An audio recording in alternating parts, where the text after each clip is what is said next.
a bunch of people my age. I wanted parents. I wanted a mom and a dad. Before I even prayed it, the Lord had already answered my prayer with the Big Oak Ranch. Who would that 9-year-old be if she never came to the Big Oak Ranch? I would be trying to fight for survival instead of fighting to break a cycle. Big Oak Ranch, a Christian home for children needing a chance. A 30-year-old Mobile man is now facing multiple charges for possession of child pornography. Tyler McElwain was arrested after the Mobile County Sheriff's Office was given a cyber tip from the National Center for Missing and Exploited Children.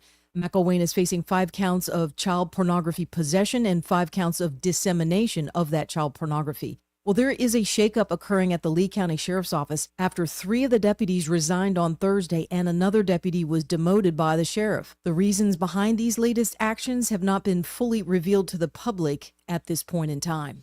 I'm Andrea Tice. For more news affecting Alabamians, go to 1819news.com. And while you're there, subscribe to the daily newsletter. Hi, this is Bo Goodson with the Goodson Group with your Real Estate Minute.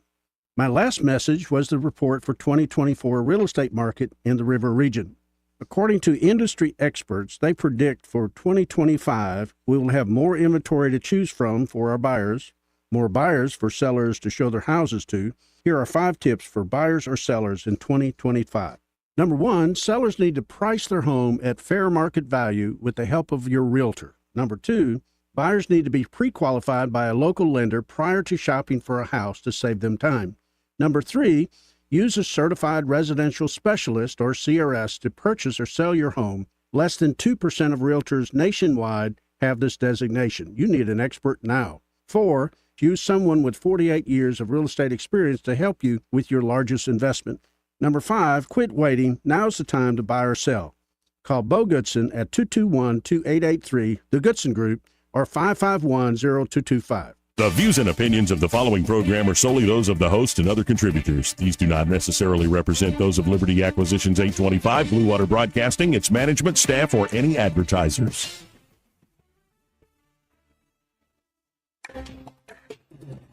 It's time for Montgomery's conversational radio show. It's News and Views on News Talk 93.1 FM. To join the conversation, call 272-9228.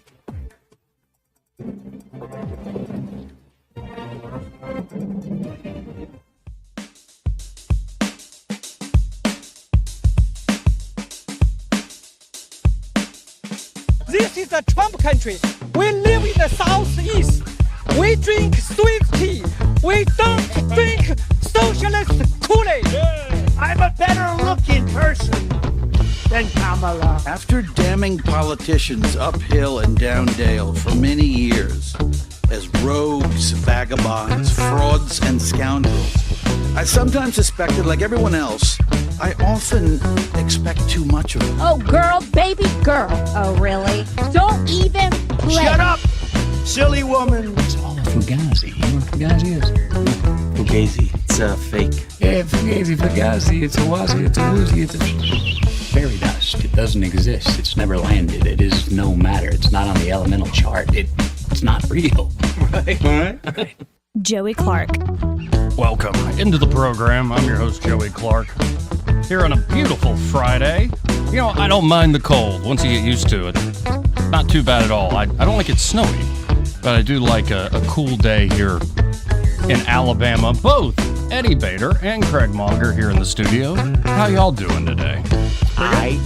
Just I. I don't know what Eddie. He was sick for so long. He looks like he's wasted away. I did lose some weight, man. Yeah, but I'm coming back. Did you hear what he did yesterday? See, he's wearing man stuff today. What is that? A Carhartt or what? Ralph? Oh, it's Ralph Lauren. Yes. Oh, so you're doing kind of better. The Ralph Lauren. I didn't know that Ralph Lauren had clothes for people that change tires for a living. That's yes, they do. You go ride a pony and hit balls with that on? Let me tell you, that vest thing, just to make things worse, last night I went to dinner with Pam, a great friend of mine, and Susan, another great friend of mine. Pam had on pretty much the same vest.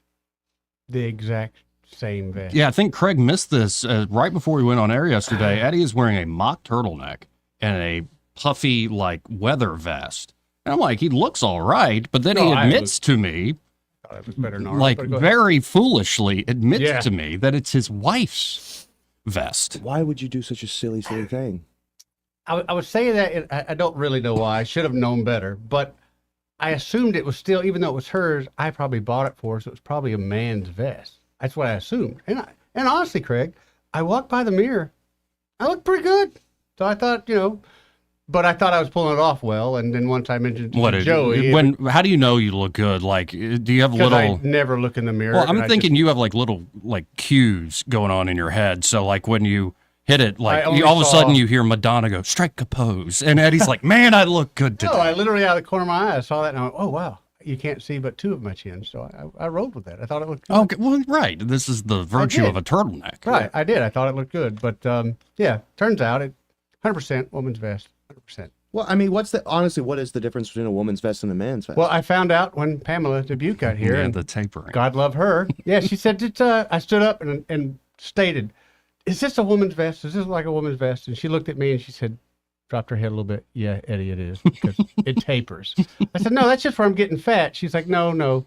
The vest itself tapers like a woman's vest does. Yeah, he was looking like an hourglass yesterday. I was kind of like, whoo. Well, I thought about getting a corset after that. I started questioning things. I'm looking at the video as we speak, and I'm telling you, you kind of look like a retired cop that decided to just do a lot of ice fishing in Alaska. Yeah, you're like Kojak. Yeah. Kojak.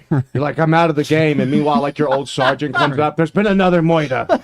And you got to go do it. That's what you look like. This guy's straight out of Barney Miller. Yeah. See, I don't mind turtlenecks. So I tell you, the look that I think that when I rise to power would be criminalized is the turtleneck with the suit jacket on. You don't like that look? I loathe it. Yeah. I hate it so much. It can be done well, but generally it's too much. I've never seen. Well, I mean, if you put it on like a hottie like Michael Fassbender, then it's going to look good. Oh, of course. Like, if you look good, you look good. Well, I tried that look because I do have a turtleneck, I do have a suit, and I tried it on. I'm like, no, it's too much. You need a false or a faux turtleneck.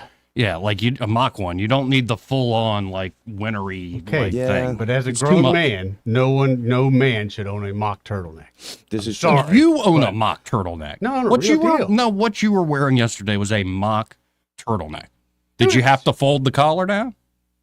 Yeah, I guess so. I had to roll it down. What's that? I don't know about that. So I had to roll it down. You've got the tape over there. Is that a real turtleneck or it's a a real mock? deal. I bought it at a ski resort and everything. I'm actually. I don't mean to be mean here, but like your neck skin is sort of concealing what's going on here. Yeah. Okay. Good. That's nice. Sharpay Eddie. That's what they call you. Welcome to the program. It's Friday, 272-9228 if you want to get in on the conversation. And I want to read a little something because I read an article you did, a report you did, Craig Longer, and it has to do with Alabama House Speaker Nathaniel Ledbetter, but it's not just Speaker Ledbetter. It's many top GOP leaders here in the state. You know, we've got this GOP supermajority, and it's one quote that really just sort of set me off. Quoting Speaker Ledbetter, the thing we thought about the overtime with the overtime tax, I think the fiscal note was like $34 million. Today, it's more like $230 million. If it goes a full cycle, it would be over $500 million. That's for the full term. I don't know what we're going to do. We're going to look at that and try to make sure that we do it with a conservative effort. Of course, he's talking about the overtime tax that was put in. I think it's a great idea. And, of course, they have a sunset. And now, because of things the governor did, there is a sunset, I believe, in 2025, in June of this year. So pop quiz, everybody. There are three basic ways of attaining wealth: production, trade, or predation, like taking it from folks. Now, ask yourself, which one of these three ways does the state government attain its wealth? You already know the answer. The Alabama legislature almost did the right thing in 2023. Almost. When they removed the tax on overtime workers. Again, almost. Unfortunately, they did not have the spine to go all the way with permanent relief for the hardest working Alabamians, as they included a sunset provision that will now expire, as I just said, in June of 2025. Why? Because according to Alabama's so-called conservative government, your money is not your money. The hard-earned fruits of your labor are always subject to further confiscation. Your money is only what they allow you to keep, no matter how hard you work for it or what plans you may have for your future and that of your children. Indeed, when a sunset was included on the overtime tax cut proposal in 2023, it showed GOP leadership in this state, here in the great state of Alabama, was concerned with cutting taxes too much. Such a concern is hardly conservative by the standards of everyday working people. In fact, it took a Democrat, House Minority Leader Anthony Daniels, to actually propose swift, meaningful tax relief for hardworking people in the state, all as Alabama's Republican leaders were saying, slow down, not so fast, sugar. That Republicans in Alabama seem to think their plans for state government should be privileged over their citizens' own personal plans is just another sad example of exploiting the working man while hiding behind the collective we of government. They break your leg, then hand you a crutch, all while having the gall to call it a public service.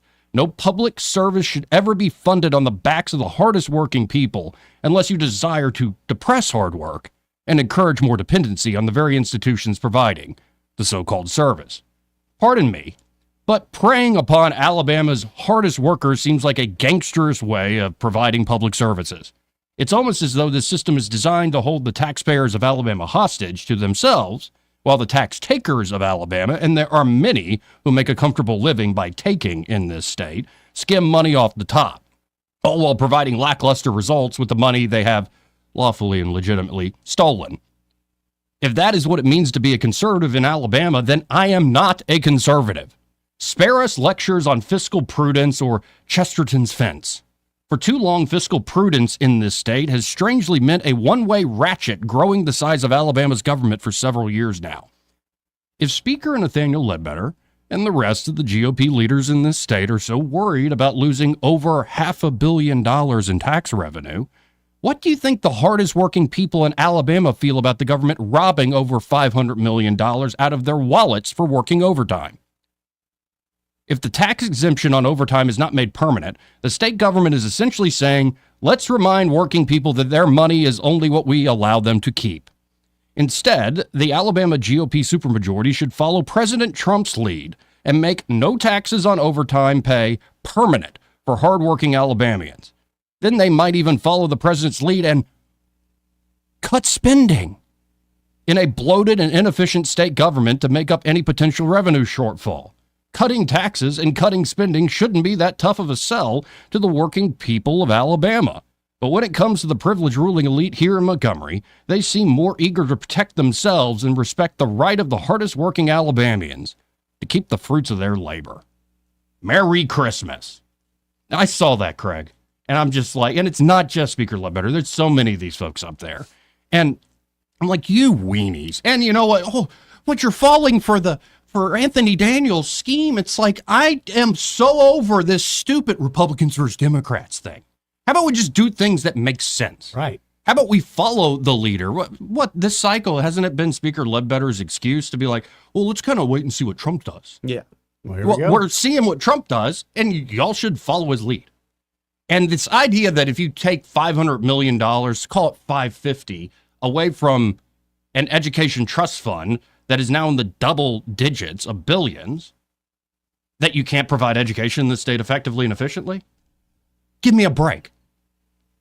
How about we cap the budget and say, be better at your jobs in administering this? Or maybe we just say, you know what, the public traditional system sucks so much, let's just expand the Choose Act and remove the cap off that and let people provide for their kids. And maybe I'm biased because I grew up in a private Catholic school system, but you better believe of the folks that have signed up for the Choose Act, a lot of them are Catholic. Oh, yeah. A lot of them.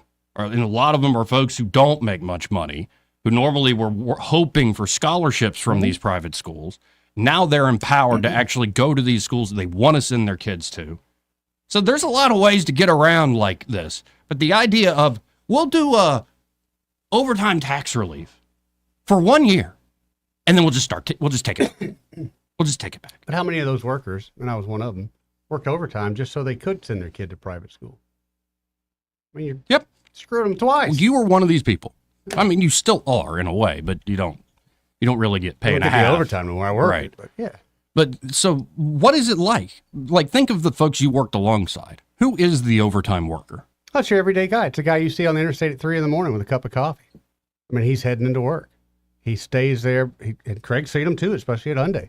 They're there before the sun comes up, and they're there afterwards. They're there every weekend. Do they wear vests? A safety vest occasionally, Okay. especially if they're doing fire watch. Right, Very right, important. right. Yeah. Well, I mean, same thing with me. I worked blue collar most of my life, and for a significant period of time, especially after I got married and had a kid. Overtime was how you broke made even. it. Yeah. Yeah. You were desperate to get Right. overtime. And you're working your tail off. You're working long hours, and it's usually not like just paper pushing. No, sometimes it is, but most of the time it's not. Most of the time it's not. Yeah. My first probably 12 years at Hyundai, we worked 12 days on, 2 days off. And it was 10, 12 hours a day. Most days it was just straight. But for the first 30 days, we worked every day, 12 days. We had to launch the plant. And it was a given. And Right. it wasn't like, hey, can you do this for us? This is what you will be doing. Right. And it really does create a disincentive if you're taxing this on working overtime. That's the worst part. When you're sitting in that truck at 3 a.m. driving in, knowing that I'm doing this only to break even. Just breaking even. Well, and it just makes perfect economic sense to me. It's what I've heard conservative people say forever is the people. You can spend the money that you earn better than the government can after they take it from you. And what's so frustrating, they get it anyway. Right. And if you already have somebody with the gumption to work overtime, with the ethic to work overtime, they're probably also going to save some of that money. They're doing this to send their kid to a better school. They're doing this to maybe do a step up in life, get a better house, start saving value in that house. And then that can be passed on to their kids and their grandkids. But also emergencies come up. And a lot of them are working that overtime just so they can cover that emergency. I mean, and to tax them on that, it's ridiculous. It is. And I just, we'll see what happens. They'll probably do something like, well, we'll pare it back a little bit and, we'll bring that number down to an acceptable figure that we can lose from. But how much is enough? The revenues. Right. I mean, what are they doing? And it really has grown and grown and grown. The government's revenues and just the amount of spending, leaps and bounds. And what they're all worried about, and correct me if I'm wrong, Craig, is some of this sugar daddy money from Washington, D.C. is drying up. Oh, yeah. And they acted like, they created budgets that acted like it'd be there forever. Right. And that irresponsibility should not be rewarded with higher taxes on some of the hardest working people in the state. It's absurd. Especially when you're doing it to give 1,000,001 kudoses to people that work for the state apparatus, which is what they do. They're like, oh, we don't grow government. It's like, if you define growing government as creating new government entities, yeah, sure. But year over year, each of these agencies, departments, whatever, they get more money. Yep. So it's like there's no incentive to do anything. If we get more receipts in the state, then these agencies that do jack shiznit for the regular ordinary people, they're just going to get more of your money. Right. And so, yeah, you cut overtime tax for not even a year, for 10 freaking months. And yeah, right. Well, no, it wasn't 10. I think it was 9. But yeah, it's just silly because there's no incentive. Even Ledbetter told me the other day that there's going to be some sort of tax relief, but we don't know what it's going to be. Well, we at least know that it's not going to be more than $230 million across the board, which isn't going to be that much. If you're worried about $230 million out of the ETF, and you're promising tax relief at the expense of the overtime tax relief, that means that's at least the maximum that you're willing to allow. So it's not going to, whatever tax relief we have, it's not going to be felt. Is it going to be the NIL exemption? Yeah. Well, yeah, this really does just make me very, very, very angry, very, very, very frustrated. I mean, what is because you spend a lot of time down there. I get More in than and I would out. like. I More get than in I and would out. Like I was in on the 4th floor, went and saw Jeff Poor, and then I'm gone. And you didn't stop by and see me. I didn't even know where you were. I am on the 5th floor observing Should the I House of look for him? Representatives. Do I need to have a tie? What? Do I need to have a shirt and tie? Can I just wore what I wear every day. No, well, no, you could. We're supposed to wear ties, but you have to get a pass to go to the house. But I could always come and see you. Do you have a press pass? No. Okay. Well, I'll show you where to get one. Okay. I don't know if I want one. It's a little badge. It helps you get into places. And yeah, you are supposed cool to have badge, a tie. man. You can flash it. And I do have self-esteem problems, so any little pick me up. You can go there you go, dude. You can go and sit in a room full of journalists that hate me. And that's always comfortable. I'm sure they'll love me. Yeah. Actually, the leftiest one in the media pool is actually the one real friend I have amongst the reporters. The other ones tolerate me out of probity. But yeah, if you do sit in there, get a shirt with Craig's face on it, and right across there, my hero. Mm-hmm. Just sit amongst them and just watch them kind of glare. Yeah, and then like have it just like my phone rings and it's "There goes my hero," and I'm like, I'm sorry, I forgot to silence it. I apologize. Don't you like the Foo Fighters? It's always, but it is one of my favorite things to do whenever like lawmakers will come in and just like heap compliments on about a story or this or that on me, and I'm just sitting there smiling like a good boy. So, what is the mood right now? Like, just the last week, amongst who? Like amongst the lawmakers, amongst critics. I think lawmakers are happy with a less than in-your-face session this year. It's a little bit more reserved. I think you're seeing a lot of a way different way of doing things in the Senate with Pro Tem Gudger, now that Greg Reed is out of there. Things are running a bit more efficiently. Doesn't quite let Roger Smitherman and Doug Singleton's. Wow, he's the county commissioner. Yeah, he's the county commissioner. The other Singleton. Sorry, Doug. Sorry, Doug. He doesn't let him quite ramble on as much, and same in the House. It's funny. Already this early, Nathaniel Ledbetter, the House Speaker, is already fed up with the Democrat shenanigans, and he's been putting the kibosh on him pretty quick. Okay. So they'll get up there to do their hooting and hollering, and of course it's never the most erudite and well-informed people in the Democratic side, like an Anthony Daniels, like a Chris England, who's they have bad politics, but they're not dummies. The other people will get up there and just rant and rave and talk nonsense. Ledbetter is fed up with it already, and we're 3 weeks in, so I have a feeling we're going to see more than one or two tense exchanges, especially when these immigration bills come up. Well, one thing, here's an angle, and you wrote about this. The mayor here in Montgomery, and of course Mayor Woodfin. Sorry, I didn't. What? Like, please don't do fake farts. I'm sorry. Like we don't do that. We don't do that. I'm so sorry. We don't do that here on this show. But the mayor here in Montgomery, and I'm sure Mayor Woodfin, they've been really saying the problem with all the violence in the streets. The violence in the streets, right? Yeah, violence. Right, and sometimes it bleeds over. No pun intended, into homes, off the streets, like when fire off the streets into homes. When the violence causes silence, who are even mistaken? Right. And they're saying it's you need to control the guns, right? I said we don't do that here. Just for the viewers out there, that was an automated one. Joey did it, and I did not. I did no such thing. Who's got the fart machine here? Who has the fart machine in here? If Eddie gives me some snacks, I used to have a fart machine. I used to have so much fun with my fart machine. The remote control fart machine. It was amazing. Do you remember the liquid farts that you used to be able to get just like spray on people? Oof. Yeah. Hyundai. You're a child. You were a 30-something-year-old child, Joey. I'm sorry. Just sometimes it happens. It happens. So they had all these gun bills proposed. And though some of the crime safety package bills are advancing, it looks like the gun bills the Democrats pushed have fizzled out.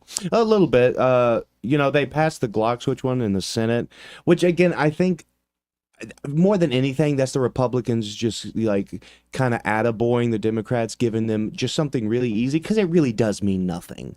Like the Glock switch bill means nothing. Right. If you get pulled over right now and you have a Glock switch on your pistol, the cop isn't going to be like, well, darn, that's federally illegal, but we can't do nothing about it. You get out of here, you scamp. No, they're going to call the feds, and they're going to arrest homeboy, and then they're going to call the feds in, and they'll deal with it. So it's really going to do nothing. So they gave him the Glock switch bill because, like, stop your whining. It's what I would have done too. Exactly. Yeah. It's a good political move.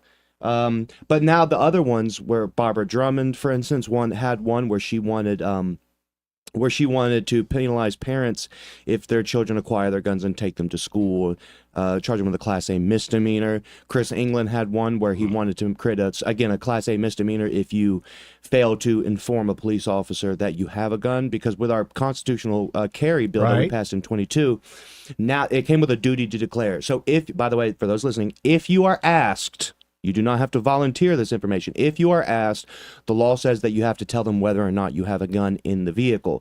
There is no current enforcement mechanism, which means that if you lie, there's jack that they can do about it. Right. England is trying to make that a Class A misdemeanor, and it keeps getting carried over. They may vote on it at some point, but it did fail last session. So it didn't fail. They just kept putting it off, and never got to it. So I kind of have a feeling that that's what's going to happen here. And then, of course, you have some more local ones like banning bump stocks. That's not going to go anywhere, and a few other ones. So I think ultimately the damage to the Second Amendment is going to be minimal, especially because God knows what's going to happen out of the feds. It looks like the federal government's going to pass some very interesting And gun Pam bills Bondi, soon. that's in the news, is going after the ATF. Yeah, apparently. she should. The ATF, everyone in the ATF should be arrested and charged with God knows what against the American people. I'm fully supportive of Ms. Bondi going after the ATF. Now, what do you make of this whole Alabama Department of Veterans Affairs board restructuring? Well, sorry. Here's the thing, and this should tell you everything you need to know about people in the state, including the journalists. Nobody reads the bills. Nobody that I talked to that's a journalist was aware of the fact that the current system of appointing ADVA board members did not. The rumor was that these veterans organizations, these VSOs, veteran service organizations, directly appointed people to the board. That has not been the case. They provide recommendations, and the governor has always made those appointments. The thing is, I'm pretty sure that it was just such a formality for so long that people just assumed that that's what it's done. Right. Nobody drew. As far as I know, I'm the first person that actually mentioned that in an article. Like, hey, it's not like they had direct appointing powers in the first place. Now, with the amended bill that came out of the Senate, they tried to get it to where only the 3 biggest VSOs would have appointing powers. They created a stink. Now it's back to the original 9. Only the governor appoints in the new ones. There's no lieutenant governor, no pro tem, no House Speaker. So right now, the version as it exists, the only difference is, of course, it's a cabinet position, which I don't think anyone really objected to, from the VSOs at least. So the director of of ADVA is going to be a cabinet position, and then the SBVA, the State Board of Veterans Affairs, is going to be just in an advisory role. Now that's the biggest sticking point right there, is they don't have any actual authority or power, even though the bill sponsor says that you can't have a cabinet position that's beholden to a board. I'm not quite sure if that's true. I'm still doing some research on that. And this is all out of the board defying Ivy several months ago. Well, of course, that's the speculation. She and other people in government will deny that, up and down. But it's pretty obvious to anyone who's paying attention. Right. It's punitive what she's doing. Yep.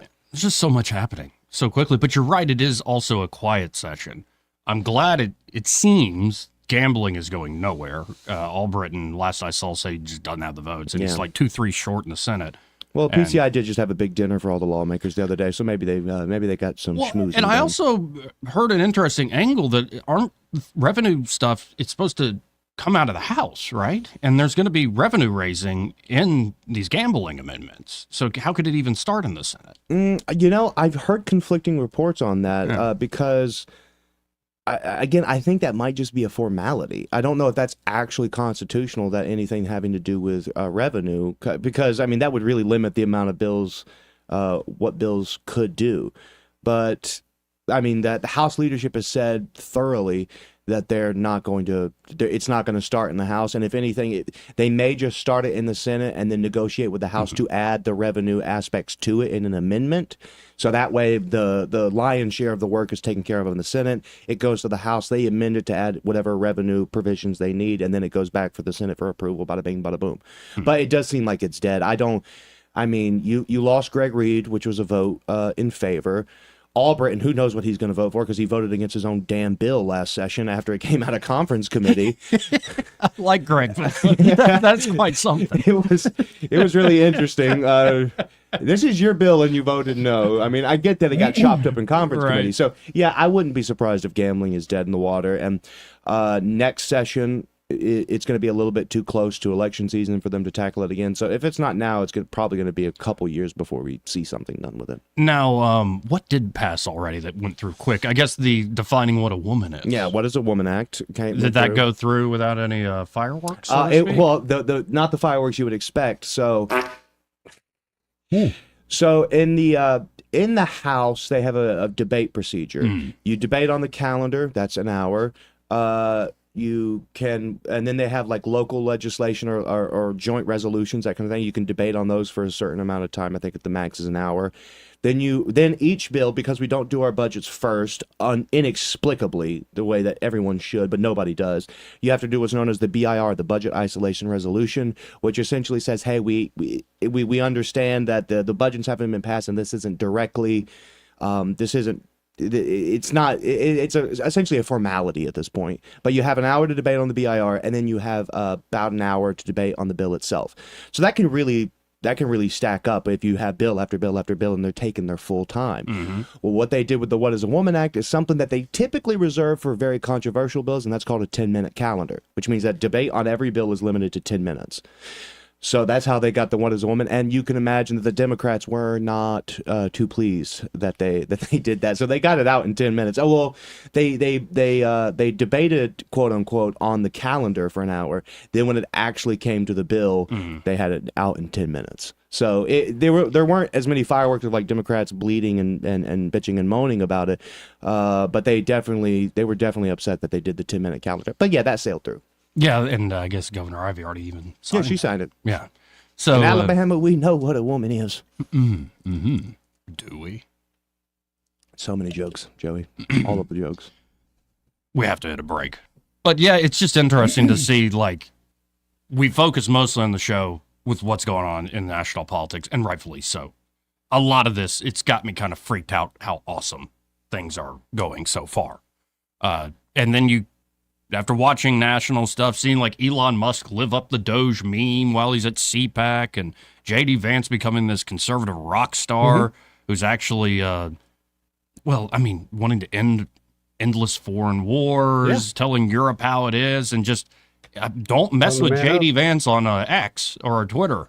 Like, man, that guy he's wicked smart. But you come back to Alabama and you're like, where's all this energy? Like, it seems like a new age in America, and then you're like, it's more the same here in the Montgomery State House. So, yep, yeah, everyone's like, we need an Alabama Doge. It's like, yeah, well, that requires a willing executive and the technical know-how to do it. Yeah, which we don't. Never mind. You really want me to start some crap? Yeah, no. Yeah, that's what I've been prodding you with a stick over here, and and you gave me a giant white monster. Oh no! But they wouldn't have to dig that deep. That's what's what's so freaking frustrating. But here's the thing: is in this state, we do have to hit a break, don't we? Okay, go ahead, hit the break. First, this part of the program brought to you by River Region Contracting, and if you're worried about the roof of yours, especially if you haven't had it just inspected, like basic maintenance in years, you need to get it done, and River Region Contracting can help you out with just that. And think of all these storms that have rolled through. Like that wind in the middle of the night, you start hearing bumps on the roof, and what, you going to climb up there yourself? Don't. Even if you do, what are you looking for? Oh, that looks like there's a hole. Yeah, exactly. These look like shingles to me. No, you need to call true professionals at River Region Contracting. And here's the great news. Their inspections are always free. Yep. As are their estimates. So say they climb up there, they inspect, they do find a problem, they'll write up an estimate for you for free. Right then and there. It'll be accurate, and then they show up on time. They love to sit down with their customers, educate them on here's exactly your problem, here's exactly what we're going to do to fix that problem. And they're insurance specialists. Exactly. So they can walk you through that insurance claims process, make it a swift and easy experience. Again, that's River Region Contracting. They're not associated with any other roofing company here in the area. That's River Region Contracting with Todd Clark. Call them today at 356-8635. That's 356-8635. And be sure to tell them that Joey and Eddie, those fellas on the radio, sent you. He may not know whether he's coming or going, but whether you're going to work or coming home, Greg Budell is there. Mornings, 6 till 9, and afternoons, 3 till 6. Only on News Talk 93.1 FM, WACV. Since 1966, Alabama Sheriff's Youth Ranches has been more than just a place to stay. It's been a place to belong.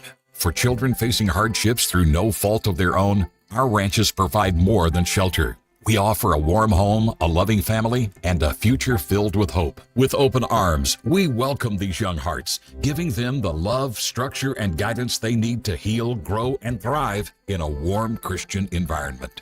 Together, we can give Alabama's children the chance they deserve, a chance to dream, to succeed, and to feel truly cherished. Every donation stays within Alabama, directly impacting the lives of the children who need it most. Join us in making a difference. Visit AlabamaSheriffsYouthRanches.org. Follow us on Facebook and Instagram, and download our app from your app store. We'd be honored to have you as a part of our mission to lift up Alabama's youth. And remember this, it's easier to build boys and girls than to repair men and women. For over 40 years, Headley Plumbing has been fixing the River Region's plumbing problems with fast, affordable service. The pros at Headley are ready to respond anytime you need help, and they charge fair rates for their expert service. They help River Region homes and businesses every day, from repairing leaky faucets, septic tank service, replacing damaged sewer lines, or just unstopping a blocked drain. Trust the experts at Headley Plumbing. Call 285-3667.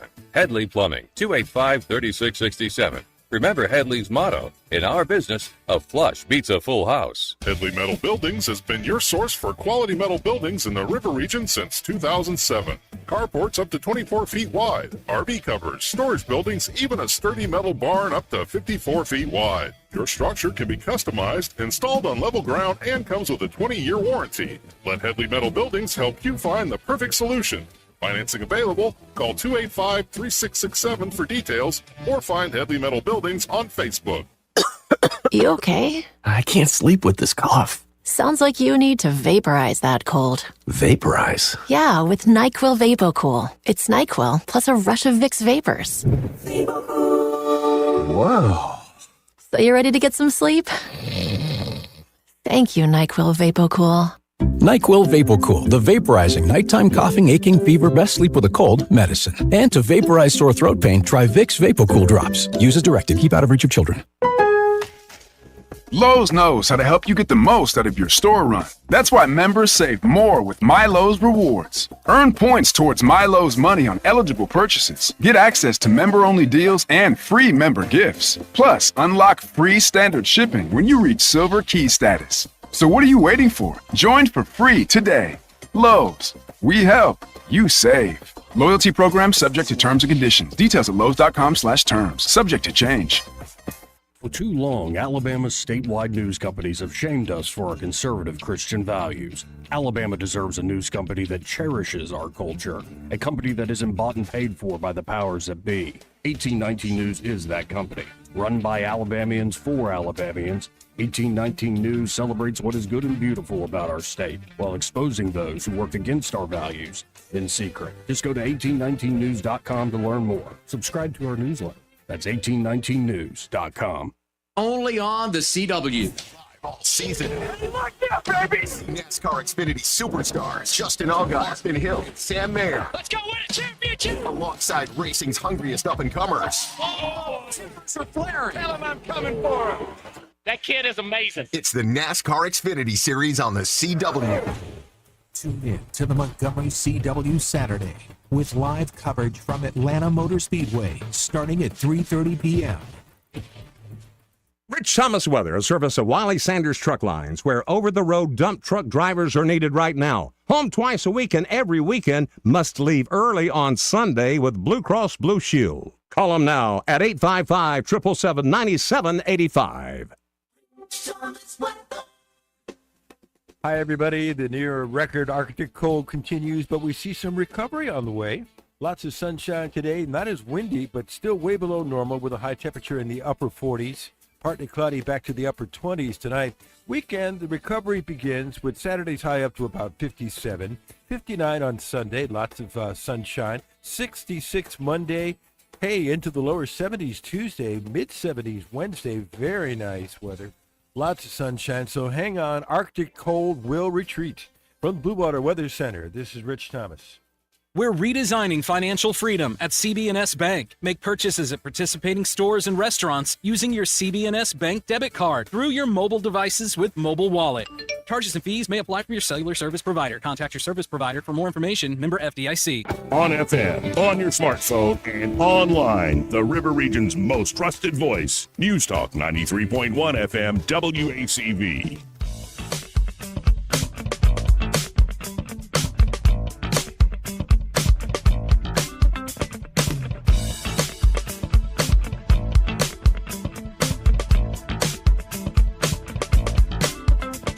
Joey Clark. Welcome back to News and Views in the afternoon. 272-9228 if you want to get in on the conversation. That's 334-272-9228. Who do we got on the line there? Dr. Tankersley. Oh, we have Dr. Stuart Tankersley. Yes, we do. On. Hey, how you doing? Hey, great guys. I know y'all are doing well as I am, because of all the great things that are being exposed by Trump and crew. Yes, sir. But I was going to call in about this Yale study that came out this week. I don't know if y'all saw it or talked about it yet, but Yale University and then New York Times yesterday or the day before actually wrote about it as well. The shots are causing what we call, the COVID shots are causing vaccine-induced AIDS. What? And yeah, heard that this morning. Yeah, yeah, and this is not news to us. They've been paying attention and following the real science, but the problem is fundamentally that the shots are causing the body to continuously produce the spike protein. Yeah, and that's what I've been screaming about for 4 years now, because it doesn't make sense. If you got the shot, then your body is producing a horrible spike protein, and they don't have a kill switch for it. That was the big thing that they admitted in the article from Yale. It's crazy. Is that the shots are continuously making the spike protein.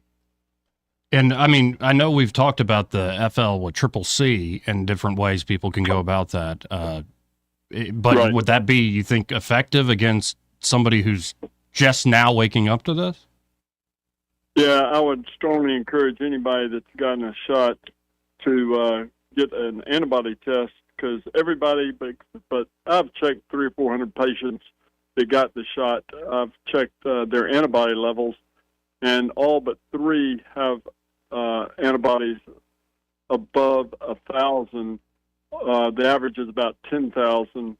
With the people that did not get the shots, their antibody level is averaging about 300, meaning that the body is continuously producing the spike protein.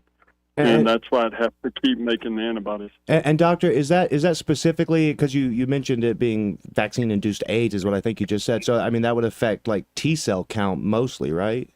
Yeah. That's what they were referring to in that article. Okay, all right. How the immune system, our immune system, is being punished by these shots perpetually. So that's why it's very important for everybody to detox.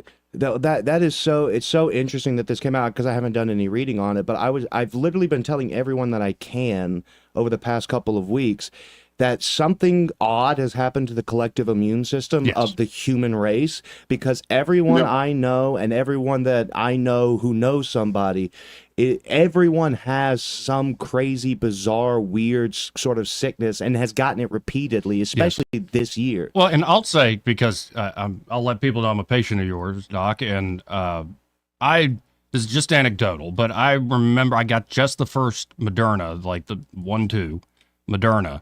And I remember going to visit my brother and my new niece up there in South Carolina, and I was sick for 2 weeks. And in my 35 years, I'd never been that sick, and it wasn't explainable. It didn't make sense to me.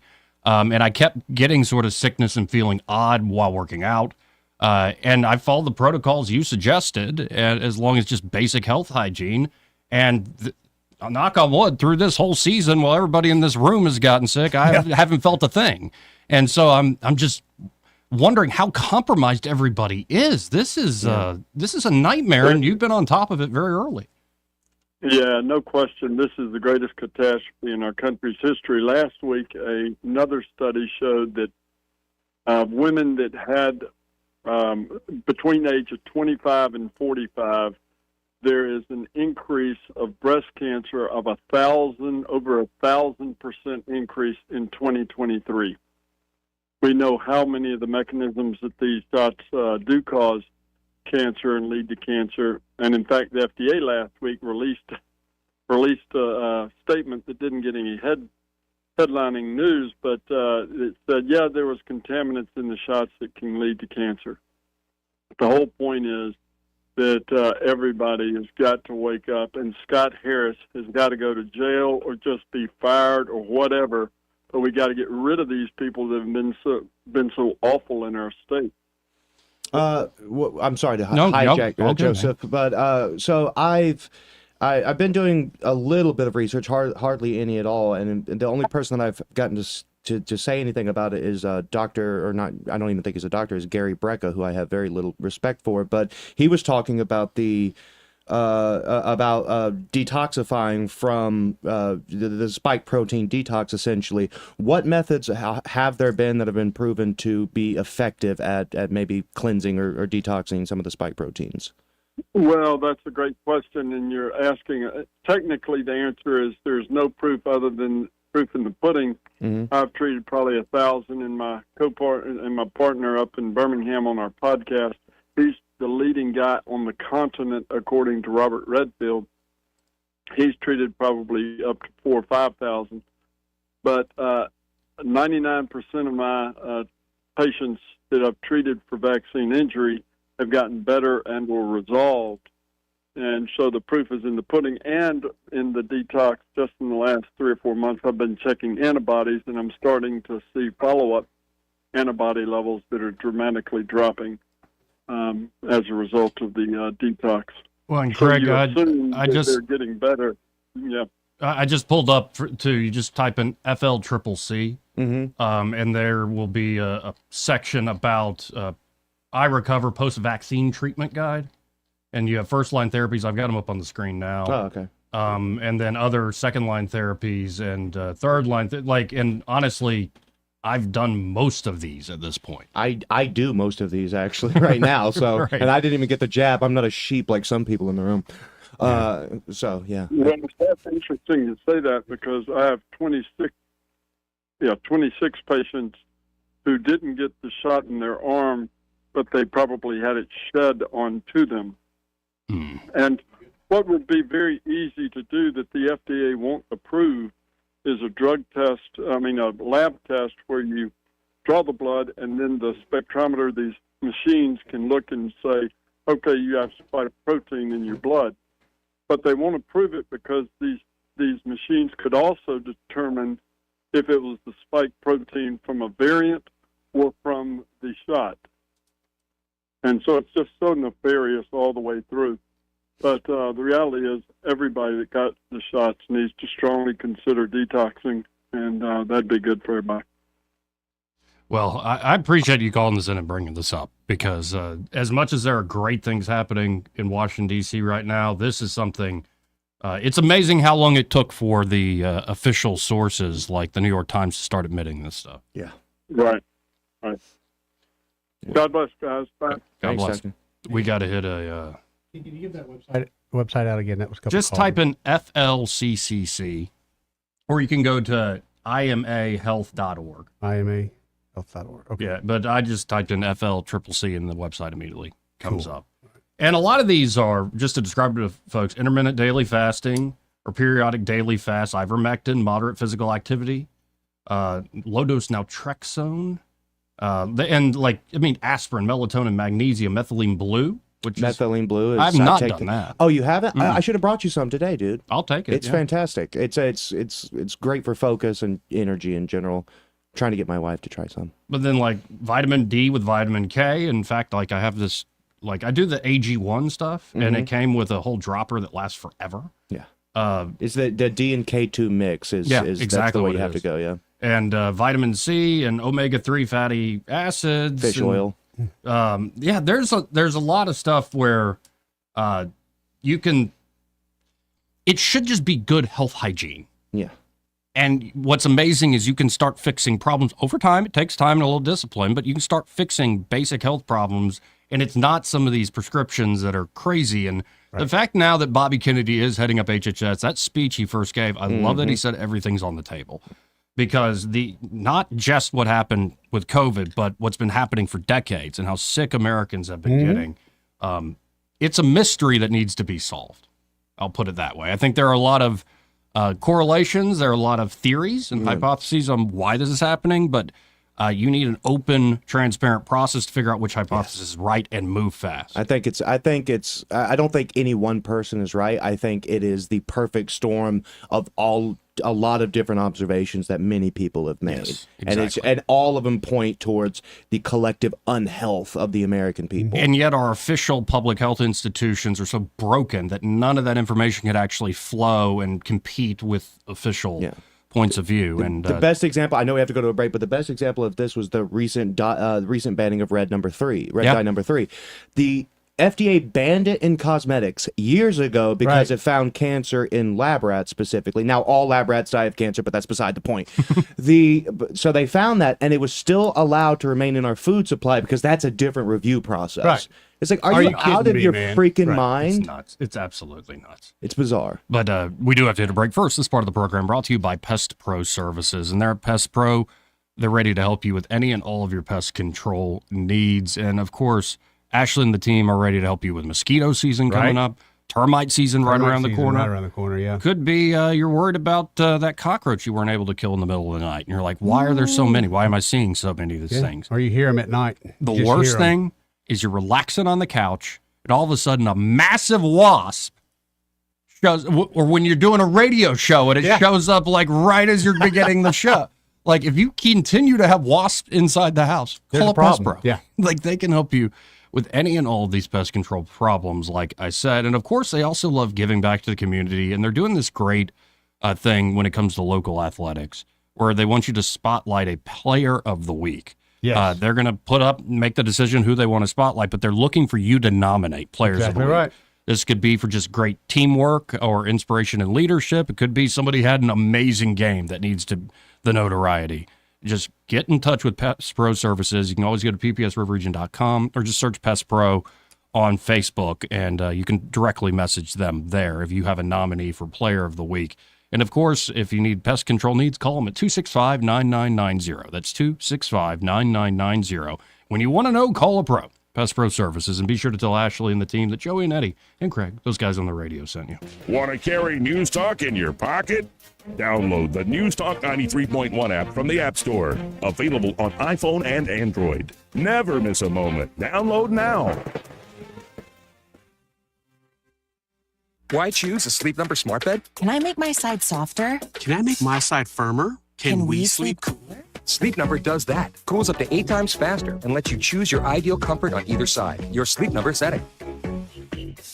And now save 50% on the new Sleep Number limited edition smart bed.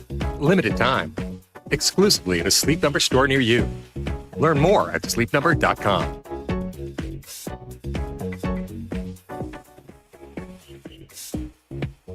When news happens, you'll hear about it first. The River Region's most trusted voice. News Talk 93.1 FM WACV.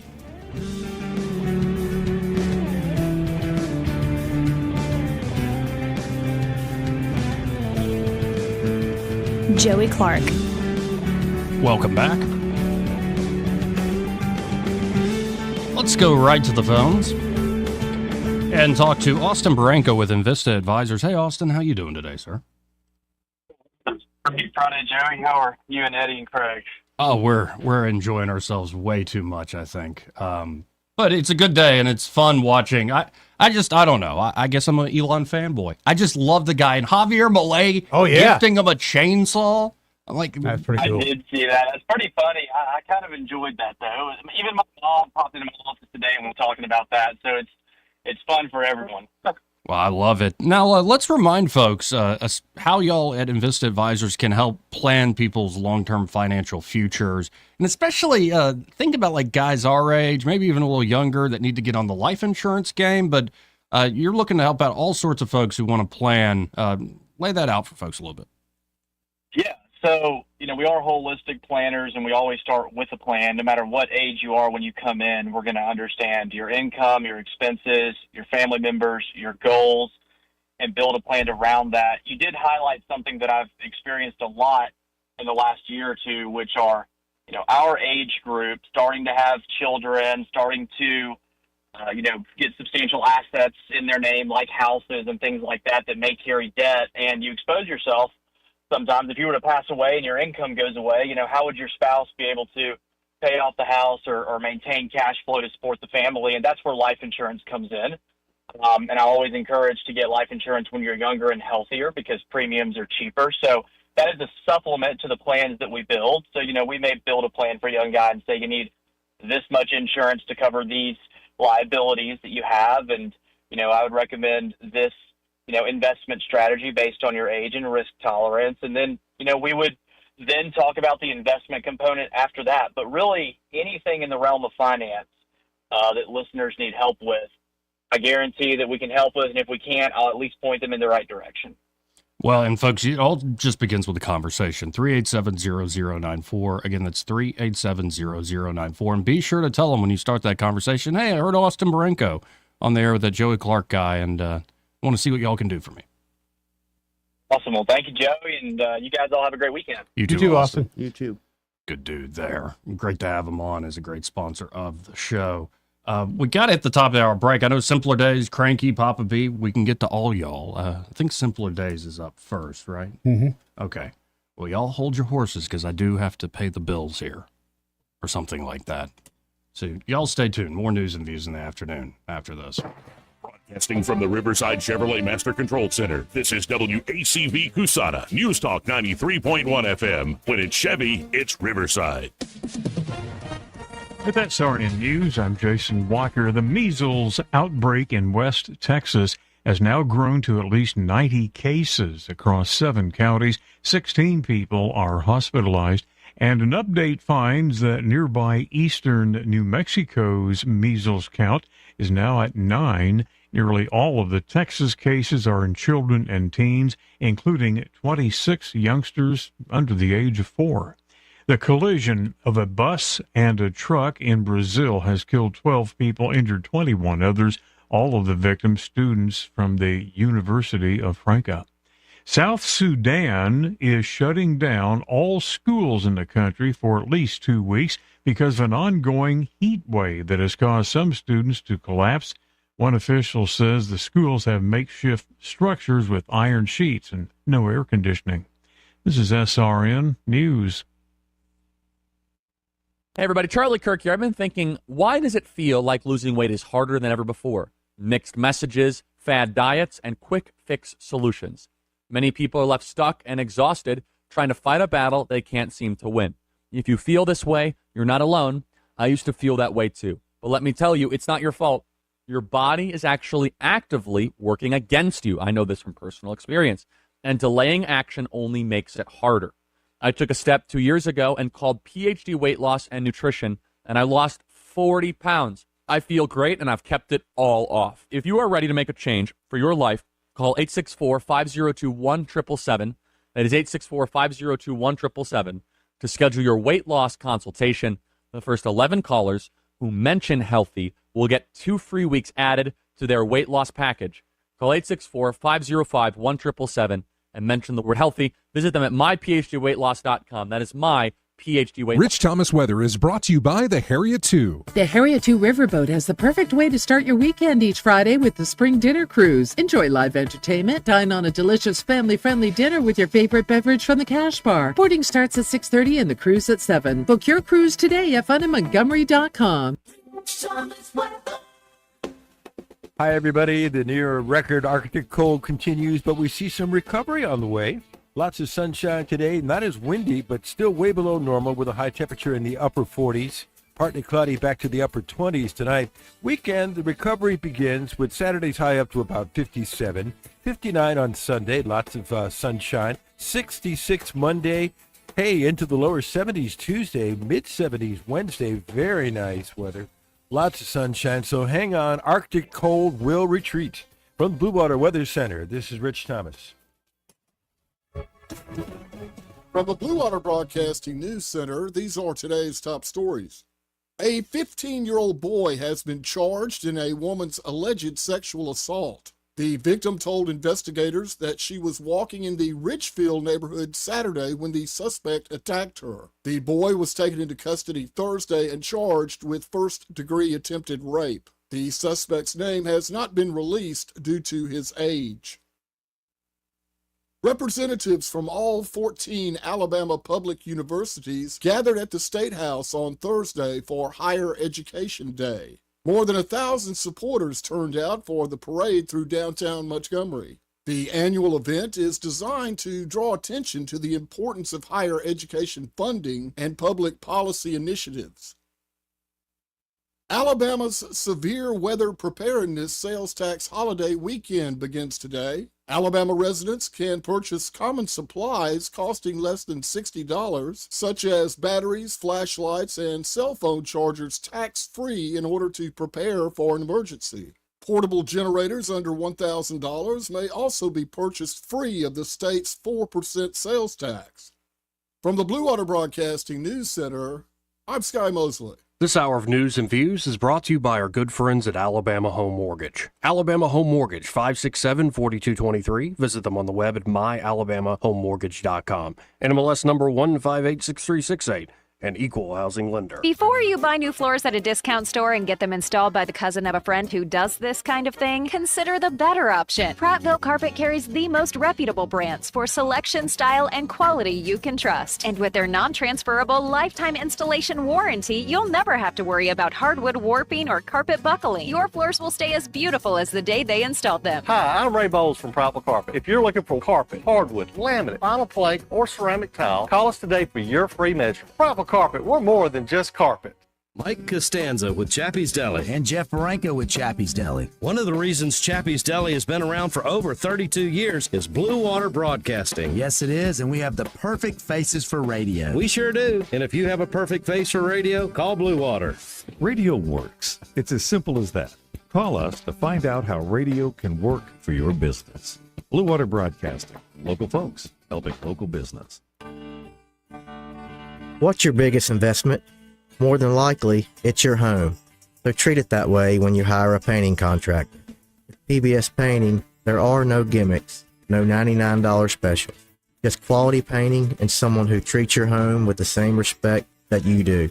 At PBS Painting, we have been painting for years and look forward to many more years to come. With PBS Painting, the job gets prepped properly, whether it's cleaning, scraping, or priming. We always use quality products, which is a must for a quality paint job.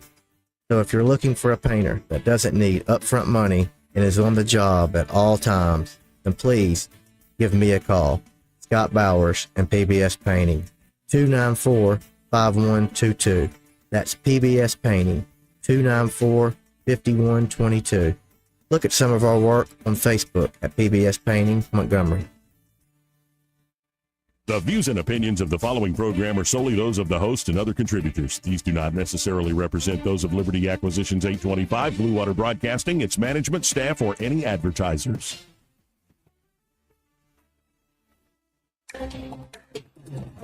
It's time for Montgomery's conversational radio show. It's news and views on News Talk 93.1 FM. To join the conversation, call 272-9228.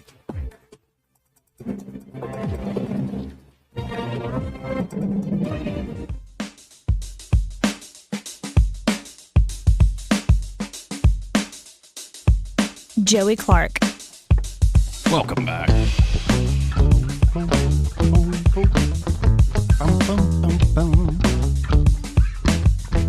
I'm yours, Joey Clark. He's Eddie Bader. Excuse our dancing for a moment. Can't help it, man. Vibe got me.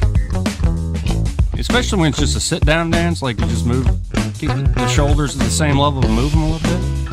Yeah. Or do the night at the Roxbury. That's right.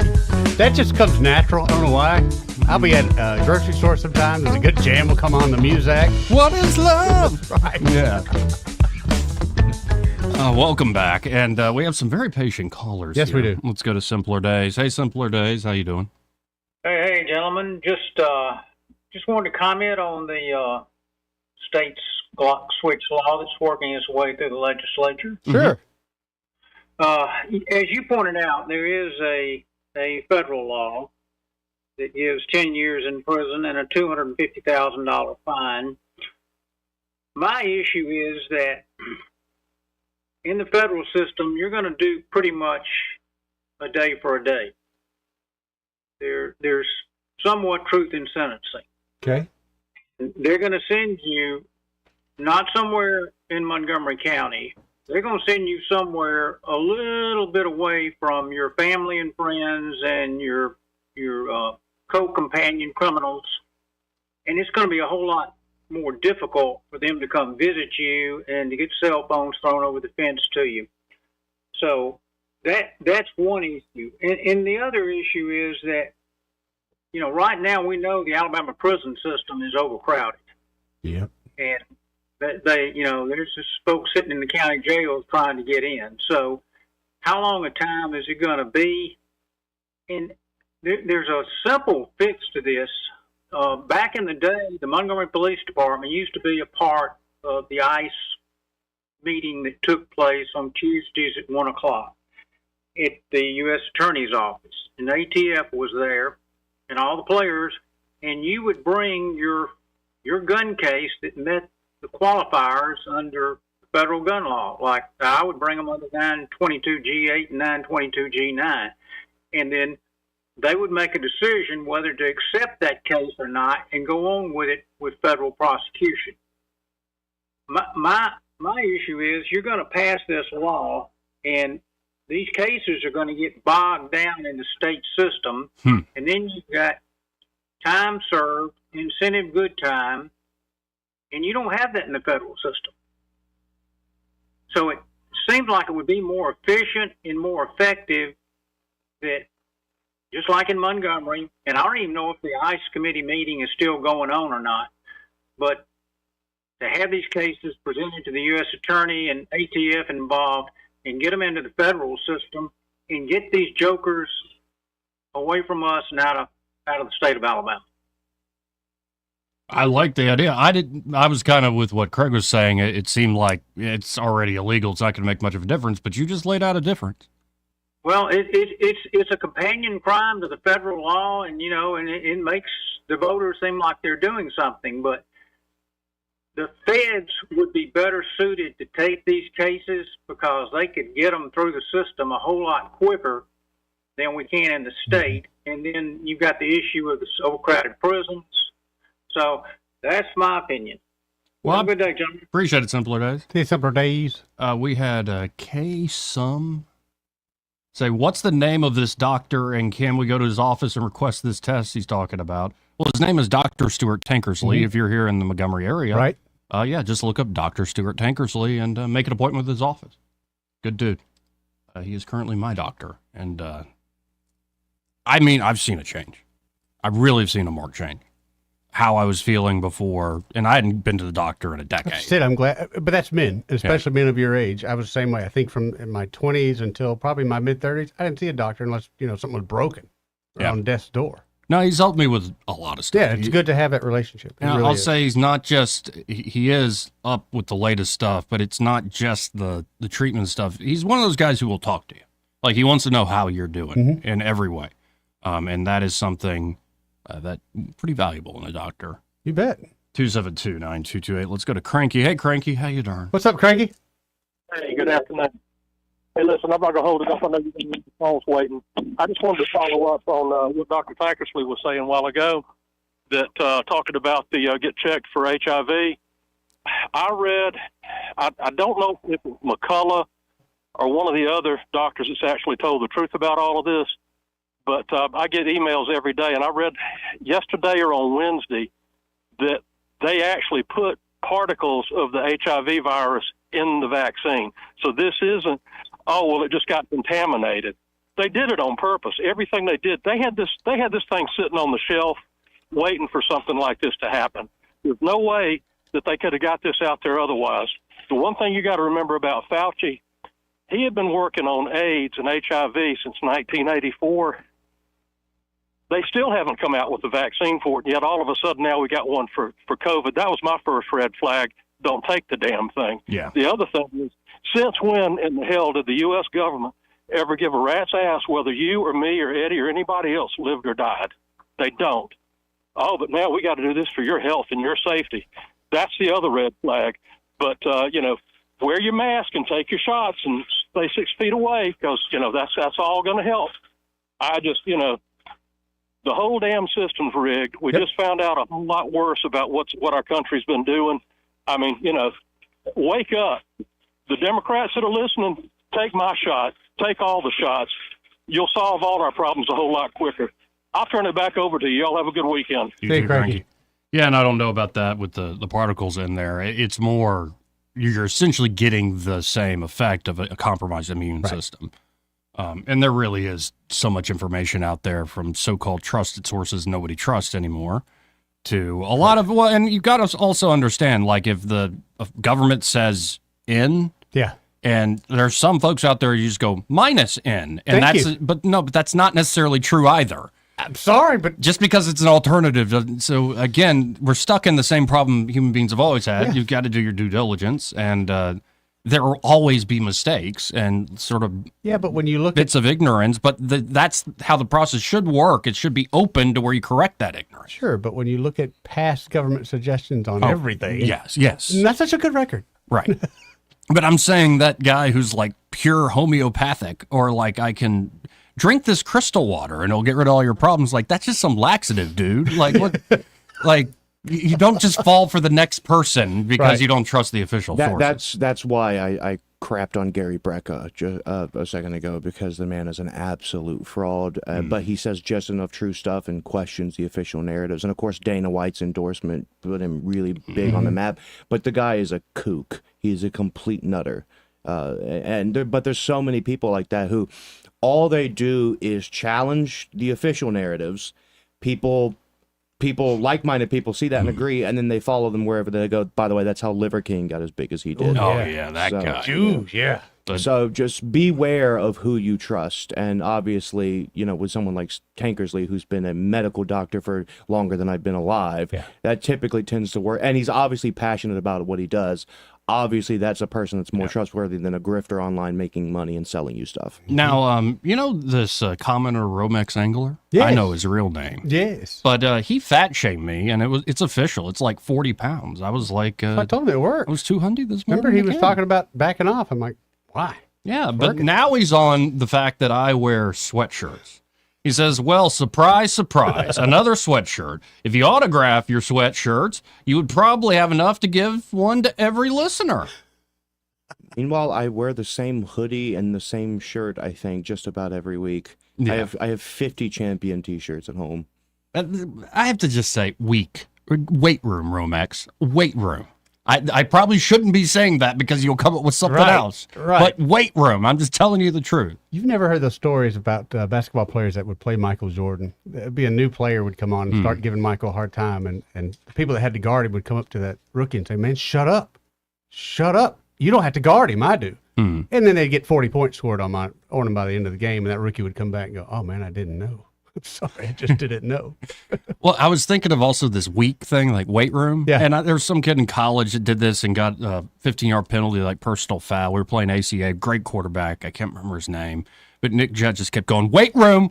And you can see on the game tape, you could see him doing weight room, like doing a press. And all of a sudden, the quarterback swings at him 15 yards. It's like psychological warfare for the win. But I was listening to a bootleg while driving into work today. Yeah. I listened to the whole, it's about an hour, 15 minutes, listened while working out. And it was still on the phone when I came over to the radio studio. And it's Prince of the Revolution at the Miami Orange Bowl doing a rehearsal before the big concert. See, that's some of the best So this stuff. is 1985. And they go through a lot of stuff, but it's mostly a jam session, and that's the stuff I really like, where they're just nonchalant, whatever is coming to mind, whatever he's calling out. And at the end, they go into this weird, like, new wave, like, rockabilly stuff, and all of a sudden he just goes, because he'll call out things, like, just guitars and drums, and you hear the drums, and the guitar's nowhere to be found. And you can hear him go, say it in the mic, you're weak. Say it in the mic. You didn't know what key we're in. You didn't know. Say it, and then start playing. It's like, okay, solo on top of this, and you don't hear a solo. It's like, weak. You don't know how to solo in B flat. And then he goes, watch this, and it's just like, amazing. It's like Satriani stuff, and it's like, okay, this is weak. You're weak. Say it in the mic. Let's go to Papa B. Don't be weak. What up, Papa B? What's up? I mean, I can smell fraud, dude. It's like a gift. A discernment, when this whole COVID thing started, what kind of keyed me off to the whole thing is it just was a little bit too convenient and timely. I called it the election infection. because that's what it pretty much was, you know.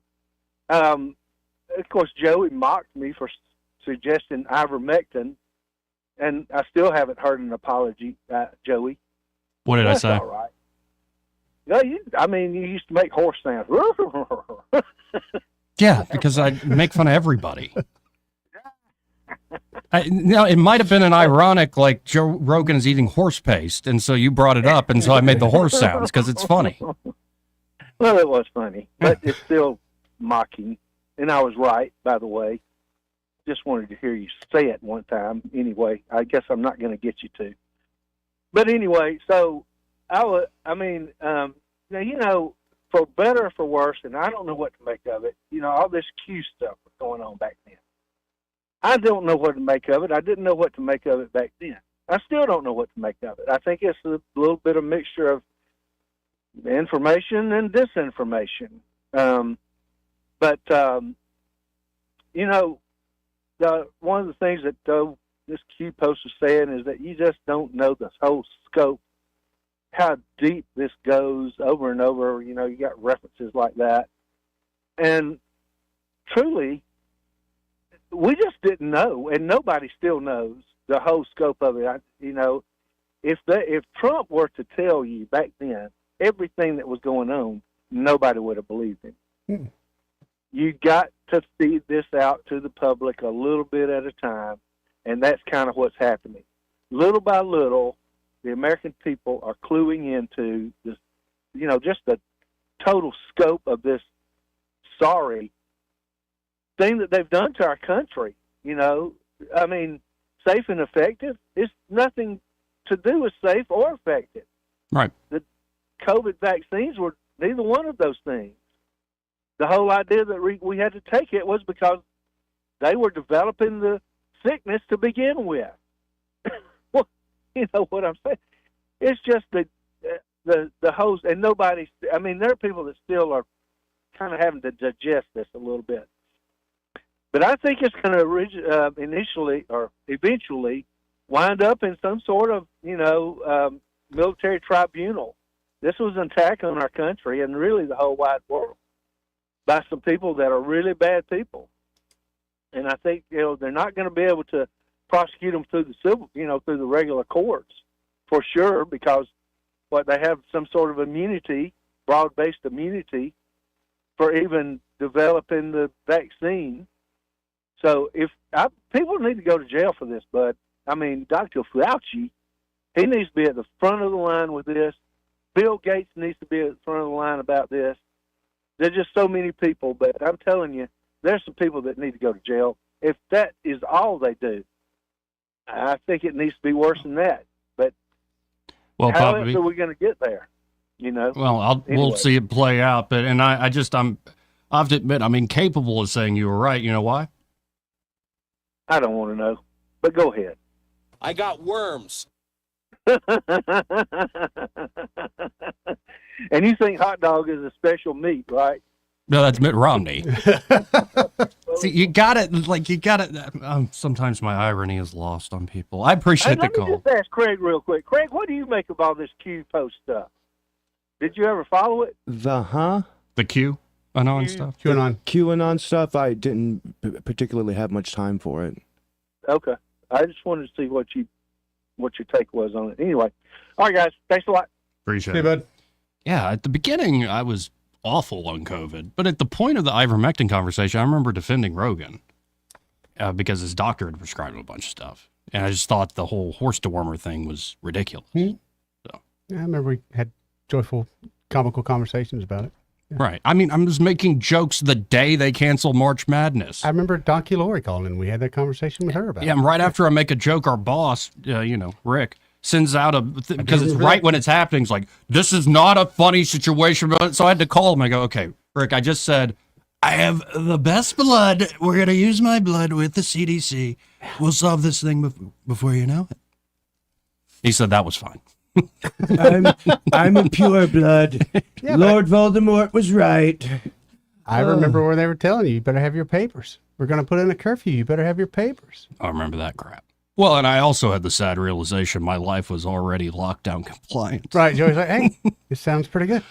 Other than the gym, but I knew the owner, and Yeah, right. we were working on the gym. Of course. Officially, but, we were working out. You had to get some work in. Wasn't much change. Had to test the equipment. 272-9228. And I remember, I'd just taken over the 9 to 12 slot in September of 2019. So the impeachment was going on, the second impeachment over the perfect phone call. Yep, I remember that. And I can remember after Trump wins in the Senate, that press conference he gets, and Bradley Byrne of Alabama, beautiful state, beautiful. And everybody's beaming. You can just see re-election. And then around February, March, all the COVID stuff starts. It was just so weird. Like you said, the basketball tournament. Everybody stop what you're doing and go home. It was just an unreal moment. Yeah. No, I thought I had been red-pilled, and I had not been. That took it even deeper. Yeah. I thought I just knew because it's the government, they're gangsters, and the gang of thieves are at large. And then you realize, no, actually the science is shot. The professionals and experts are wrong. Yep. This has been corrupted to the core. And what's beautiful is a lot of Americans, whether they were right or wrong back then, have woken up to it now. 272-9228. But don't call us woke, right? Let's go to line 3. You're on there. Who's this? Good afternoon, it's Boomer T. Hey, Boomer T. That's exactly why what you said, and all that stuff. That's why me and Miss Teresa spent 95% of the COVID time was in Apalachicola, Florida. But I will say one thing. You could not get an Airbnb. My boat rental business was slam packed. Everybody was coming here from other places. It was unreal. Our boat business was 5-6 days a week. Every Airbnb was slam packed. People were begging for places to stay. But anyway, you know what? Hey, it's done. I really care about that stuff, man. It's a beautiful day outside. I'm sitting on the porch out here enjoying the sun. Anyway, what I'm going to talk about is this stuff. First off, we're passing medical marijuana for folks that we need marijuana for, or pills, or whatever it's going to be. No, ain't no flower. I know that. But anyway, we ain't got none of it on the shelf yet because we're arguing about who's going to make the most freaking money, and my buddy didn't get cut in, and my buddy didn't get cut in. Exactly right. So now all of a sudden, now we're getting ready to, we're getting ready to, it's going to be out in a couple months. And now they're pulling back on the CBD. Yep. Okay? Now they're going to put the CBD people out. Well, just like they did in the state of Virginia, where I have kin folks where I go every Virginia for Thanksgiving for a week, and it's a beautiful place on a mountain. You go to Virginia, you can grow 4 plants a year for yourself, or you have to buy their medical marijuana. They used to have, when they started off, they had all these CBD places up there. There was even a lady from Birmingham opened a place in Rocky Mount, Virginia, just to sell CBD. It was selling off the wall. The state is seeing that these stores, just like Virginia, are making so much profit on all this CBD stuff that the state's not getting involved into it. Now, they're trying to put these people out of business. We got one up here in Titus up here. That old boy up here has been there for 2.5 years. Yeah, we had several in Montgomery have been here for a long time. That's what I'm saying. So I don't understand. The state wants to put people that are out of business look, okay, or whoever, whatever. It's like this. You promise folks to you can have some marijuana for your pains. So now you let us get CBD. Yes, you know what? Okay, you can fail a drug test if you take a Delta 8. Well, you know what? You probably see chicken enough, you'll fail a drug test too. So it's like this. Well, I can understand why in the hell the state is doing this. It's like this. Why are you putting people that have put money in that has paid their state tax dollars to you every freaking year, shutting them down and taking away what people need for pain and relief and not abusing that stuff? It's CBD, my God, until you can get us the damn THC out there. State of Alabama, piss on you. I'm ashamed of you. You're trying to screw the people that need the medication, and that's a disgusting thing to do while you sit up in your office up there drinking your goddamn Kentucky bourbon, and you're sitting around the house, and you're having Christmas hot dogs brought up there at 3 o'clock in the goddamn morning while you're sitting there with your girlfriend. Why don't you get off and stop worrying about shutting people down and trying to help people? You know what? Why don't you stop that, and why don't you help the people of Alabama? Because you know what? Because you're weak. Everybody in that whole place downtown is weak. Guys, y'all have a great weekend. God bless America. I'll see you when I see you. Peace out. See you, Boomer T. 272-9228. Hey, this part of the program brought to you by Montgomery Men's Health. And they're at Montgomery Men's Health. They're ready to help you fellas out, especially if you've been feeling the symptoms, especially the confluence of symptoms that can signal low testosterone. And there at Montgomery Men's Health, the way it works is just stop by. It's a quick blood draw, quick blood test. They'll sit down and talk to you, ask you some basic quality of life questions like, how you sleeping? How's your motivation? Are you ever in the mood? How are your energy levels? Do you work out? Like, you know, they sort of get into how you're feeling in general and your lifestyle. And if you're feeling bad, of course, that test is going to come back and probably show you got low testosterone. Mm-hmm. And even if it's not low testosterone, they have other solutions if you're feeling run down. But if you do have low T, they have treatments there at Montgomery Men's Health that can truly change lives. Men can experience higher energy, better gains in the gym. That's right, brother. Better mental clarity, improved sleep patterns, a faster metabolism. You usually even notice an increased libido. And you can actually book the same day that you call. It's time to feel amazing, guys. You don't have to live this way. Call them up at 440-3663. That's 440-3663. Or go to montgomerymenshealth.com to book your appointment today. Again, 334-272-9228 if you want to get in on the program. You know, one thing that I find amazing, and again, it seems to go under the radar, is do we know anything about Thomas Matthew Crooks? That's it. Other than his name? That's about it. And a few of the details that came out right after the shooting, the attempt on President Trump's life. Well, I believe that's yesterday, one of the first things Kash Patel is looking into. You got to wonder, you know, Papa B talking about things people don't want to believe, people aren't ready for. You got to wonder what Kash might find. I think this whole administration is going to be full of that of, oh man, we thought we didn't know, but now we know. Fort Knox. I'm waiting for the tour of Fort Knox. I just don't think it's going to be what... Well, the Treasury Secretary, I saw him saying, well, Elon should come with me. We audit it every year, and he's welcome, though. Like Besson. I don't want you there. Yeah. Scott Bessent's all right. He's a little bit of a dial tone. I just don't want him. I'd rather have... I really want the whole tour. I mean, what are the... Mainly because if we do have these big falsehoods, which I think we have across the United States, we're never going to have a better time to expose them than now. But I think when this is done, they're going to close shop again for a while. By the way, people can't get marijuana here in the state? Not legally. Oh, not legally. Mm-mm. Okay. But I did hear they're trying to outlaw the Deltas, though. Yeah, oh, really? Delta 8, the THCA.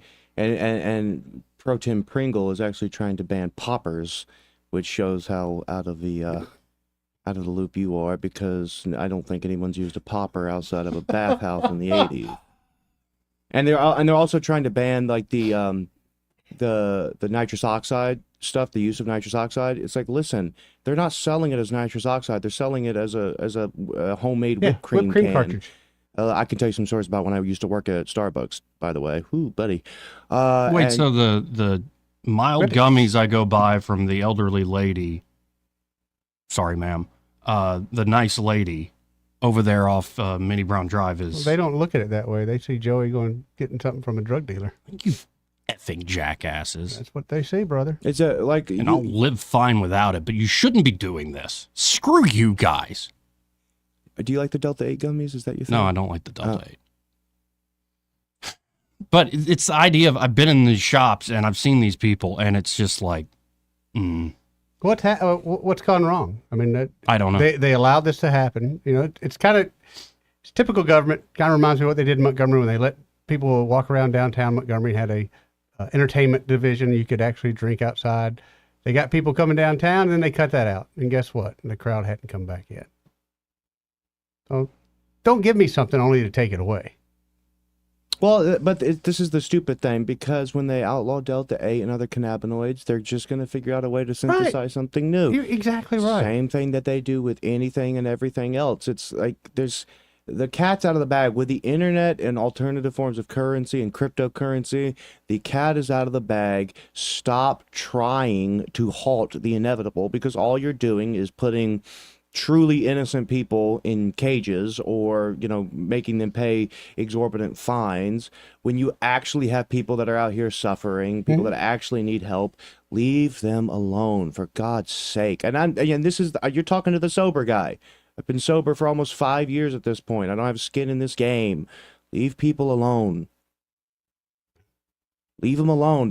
They want to afford they want to be able to afford a car. They want to be able to afford food. They want to be able to own a house. They want to be able to raise a family. And if those same people want to ingest a funky cannabinoid, let them. Let them. No, I've liked the mild ones that have mostly just CBD, full spectrum, and has 5 milligrams of the Delta 9. And so they're going to make that illegal? Yep. Yeah. And I can't even keep track of it. It's like there's Delta 8, there's THCA, which apparently turns to Delta 9 whenever you heat it to a certain point. I can't keep up with it, because people that want people to get their intoxicants, they're very crafty, and they're faster than the FDA. That's exactly They're faster than the DA. It's a pointless game that they're playing. I don't get it. I just do not get it. So we talked about abolishing the ATF. The DEA needs another looking at too. Well, happy days are here again. I guess I'll go stock up. Yeah. Well, I mean, it hasn't advanced yet, so the shopkeepers are either going to be very happy because people are going to be stocking up over the next couple of while, but again, it's the same problem that we deal with everything. It's like, okay, I just have to drive 3 hours. That's what kills me, man. Or I just go get. Do you realize how easy it is to get pot anywhere? Yes, I've written about this. Right. It's a pointless endeavor, and I don't understand why they prioritize. Because at one hand, they sort of recognize the futility of the illegalization of marijuana, which is why they sort of did the whole medical thing. But you're also taking a back step. It's mindless. I don't understand it. I need to hit a break before I say something I shouldn't say on these airwaves. I'll say it. Drug test them all downtown. You watch how many of them fail. Holier than thou MF. Yeah. And by the way, you want to know how? Drug test them down there. You're talking to the guy who knows who's drinking on the job. By the way. There you go. All right. There you go. And it wouldn't surprise you. How about this? Let's hit this break. But first, this part of the program brought to you by one of our longest sponsors, great sponsor, Alabama Home Mortgage. Oh, yeah, man. And they're at Alabama Home Mortgage. Kim Williams and Madeline Cannon are ready to help you, whether you're looking to buy a home. All starts with a conversation. Exactly right. It's just a few simple questions, and you can get pre-approved so you know how much house you can buy. And that way, sellers are going to take you much more seriously. And Alabama Home Mortgage will walk with you every step of the way, from pre-approval all the way to closing day. That's right. Of course, they can also help you with a great refinance deal to help you restructure, say, debt loads, especially if you're under a mountain of credit card debt. I know it's a pretty common thing. So if you have equity built up in your home, even if you're refinancing at 7, 8, even 9%, that's a lot better than 24%. Yes. Or 29%. So just call them. 567-4223, especially if you're a veteran. They know the latest of the VA home loan programs. That applies whether you're buying or refinancing. It is the best deal in town. You're leaving money on the table if you're a veteran and you're not taking advantage of these benefits. Alabama Home Mortgage can get for you. So again, call them at 567-4223. That's 567-4223. Or visit them on the web at myalabamahomemortgage.com. There is a difference in mortgage companies. Let Kim and Madeline prove that to you today. NMLS number 1586368, an equal housing lender. He may not know whether he's coming or going, but whether you're going to work or coming home, Greg Budell is there. Mornings, 6 till 9, and afternoons, 3 till 6. Only on News Talk 93.1 FM, WACV. Hello, everyone. Robbie Pelt with Capital City Roofing. If you think about it, your home is your biggest investment in life. Your roof covers your home, so why jeopardize your biggest investment on a roofer you don't know anything about when you can deal with a reputable roofing company like Capital City Roofing? We have an A+ Better Business rating and the best manufacturers and workmanship warranties available. We do all residential and commercial roofing applications that are certified through the manufacturer to ensure you get the best material and workmanship money can buy. We also have your project in our best interest before and after construction has been done. Don't hesitate to call us if you have any roofing issues or questions. We will match any of our competitors' price and give you the same great workmanship warranty. We also give free estimates. Give us a call today and let us show you the difference.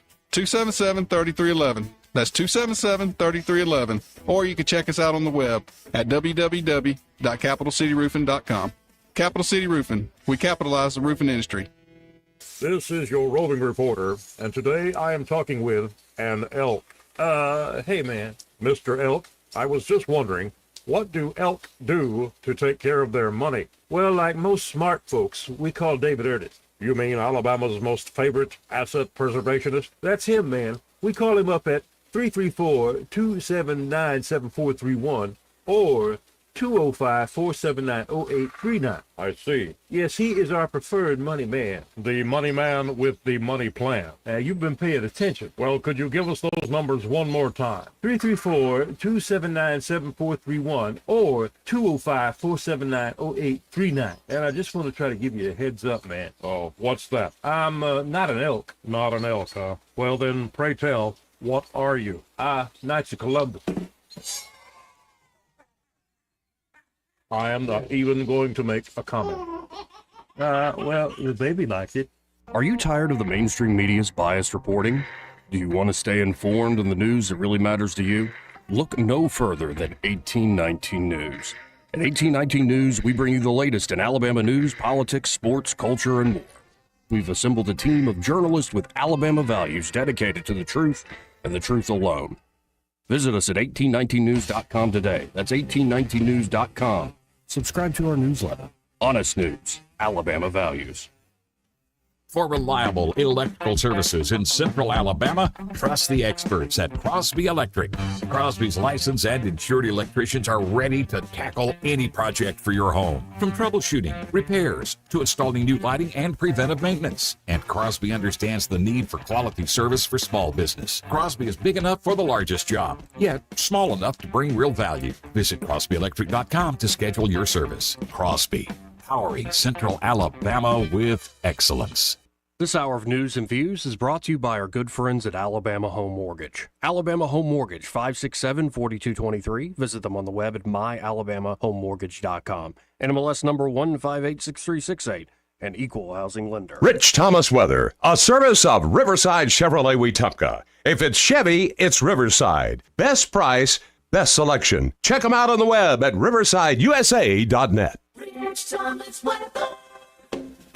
Hi, everybody. The near record Arctic cold continues, but we see some recovery on the way. Lots of sunshine today. Not as windy, but still way below normal with a high temperature in the upper 40s. Partly cloudy back to the upper 20s tonight. Weekend, the recovery begins with Saturday's high up to about 57. 59 on Sunday. Lots of sunshine. 66 Monday. Hey, into the lower 70s Tuesday. Mid-70s Wednesday. Very nice weather. Lots of sunshine, so hang on. Arctic cold will retreat. From the Blue Water Weather Center, this is Rich Thomas. The premier place the river region turns to for news, weather, traffic, and opinion. News Talk 93.1 FM WACV.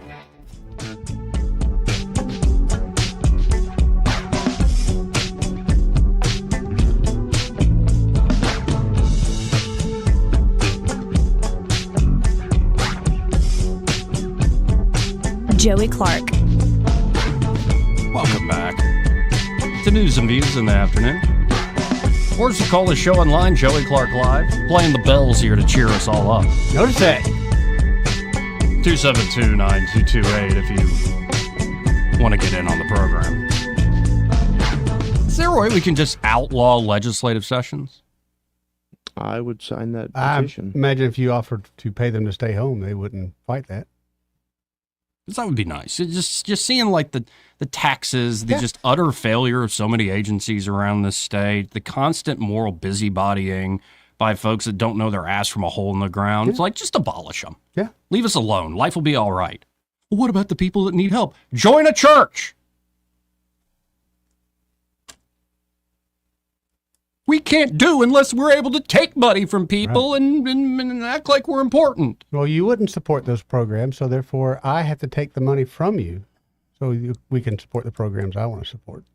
Let's go to Joel. Hey, Joel, how you doing? Yeah, I'm going to tell you, my buddy Boomer T is passionate, but he needs to chill out a little bit, or he's going to bust bust a blood vessel. Right. I was thinking the same thing. Boomer is passionate about everything he does. Yep. He's a good. He is. I just want to tell Boomer, chill out.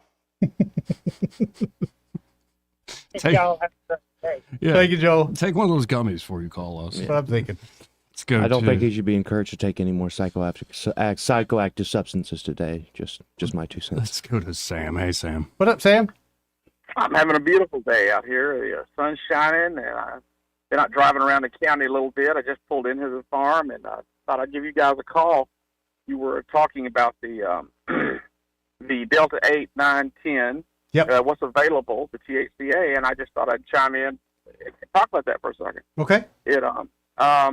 I'm a regular user, daily user of the blend and the THCA, and I've been backing off that because of how incredibly strong and dirty it is. But basically, I can talk about the details of that, or I can just go into. Let me just chime in. There's so much available out here right now of the THCA, the vape, and the Delta 8, 9, and 10 that mixes that I believe that people have recognized that, and that it will interfere with the sale of the legal the medical marijuana when it comes out on market. That's just the only thing I can figure. No, it's not for people's health. It's to protect this stupid legal regime we've created that's taken how many years to even stand up? Yeah, yes, sir. Long years. And Joey, listen, when it becomes available, I'm gonna get my prescription and I'll go get my little medical edit. It's strictly out of spite. Okay, whether I need it or not, just because for at least 1 month or two out of attitude. But what I'm saying is, right now available, you can go right over on Mulberry. Mulberry's nice Mulberry right there in Montgomery. There's a lovely little shop. They got glass there, cheaper than anywhere I've been able to find. Beautiful stuff. But they have the your blend and your but the THCA. That's the winner of the bunch. If you're trying to have the fake get high experience. Like I said, all that stuff works great. It's incredibly strong and whatnot. It's hemp flowers. It's 3% THC hemp flowers that are for sale. But the background blends, everything else in the flowers are extremely strong. So you get these god-awful side effects and whatnot, trying to catch a buzz and make it through the day. Like I said, those of us that have that need it to keep our guts under control, you can do it, but you get a lot of side effects, is what I'm saying. But the market's already saturated with the fake dope. That's what I'm trying to say. And it's not as good as the real. That's the other problem there. The real doesn't give you all the side effects that you get off the. And I hope I'm making some sense, guys. You are making perfect sense. You're making sense. You're such a panicky Pete, Sam. You're good. Thank you, guys. Solid, dude. But about a year ago, when it gets back to me with the Ozempic. That was a life-changing thing for me. Those 3 months started last October, and by the time I got into it real good, man, I just couldn't keep anything. I was so sick and looking for, I went to the worst of the worst gas station and worked my way up to the nicer shop. Mm-hmm. But I'm just saying, it's not expensive and it's available, and I got a feeling people are seeing those tax, just how much money is being generated. And they're like, man, we can't have this around. And that's my cynic side view of things. No, I think you're right on the money. You're 100% true. I mean, that's objectively true, especially because you mentioned Ozempic and other like GLP-1s, because Ozempic is sort of old hat at this point as far as the modern research is concerned. But the FDA passed a rule at the behest of Big Pharma because these compounding pharmacies, which can mix all sorts of stuff, and so they made a rule that compounding pharmacies can't synthesize any peptides, which includes like things like growth hormone, GLP-1s, and all sorts of very nice proteins and peptides that do good things for you. So FDA did the working, the bidding of Big Pharma to say, hey, you have to get it not from compounding pharmacies, but you have to get the established brands, the Eli Lilly, the Novo Nordisk, and all that other stuff. So it wouldn't surprise me at all that a similar endeavor is here with people that see someone cutting into their profit margins. 100%. Absolutely. 100%. Oh, listen here. I'll leave y'all guys. I'll leave y'all with this is straight. This is secondhand. Okay, this was told to me by a technician out at the VA. I've mentioned this 6-9 months ago, And it's longer than that. Well, let's go. Anyway, but point of view, last year, Tech was telling me about all of us getting prescriptions. The doctors and well, there's no doctors. I shouldn't say that. Anyway, the people doing the prescribing of the drugs get a kickback. That's how it works. It makes it difficult for us. It's made it difficult for me. Anyways, there's some pushback if you start trying to eliminate and modify your prescriptions.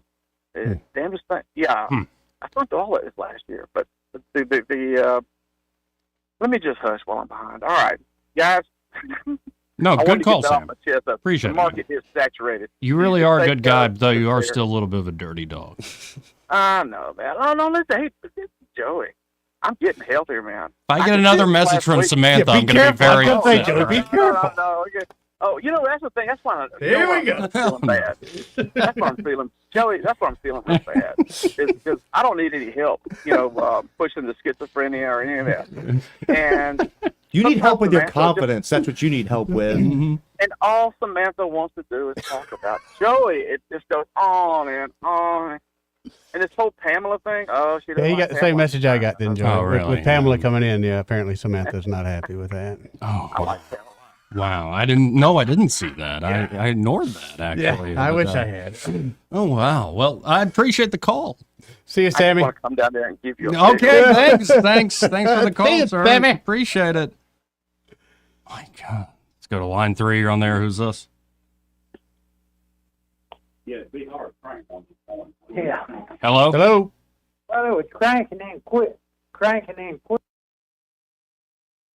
You're on there. Who's this? All right. What was he saying? Crank it and it quit? Crank it and quit. Yeah, he's having new car issues. There you go. Guess he's trying to explain something to his mechanic. Anyway, how about we do this? Let's hit a break. We'll hopefully get Michael Cohen on the phone line, and we have a whole hour left. That's right. And we really have not talked anything in national politics. A few things here or there, but nothing really. Cash money. That's right. I love the Cash Patel. My name is That would be a beautiful irony if Cash Patel could put it into all these unsolicited calls to people. That would be amazing.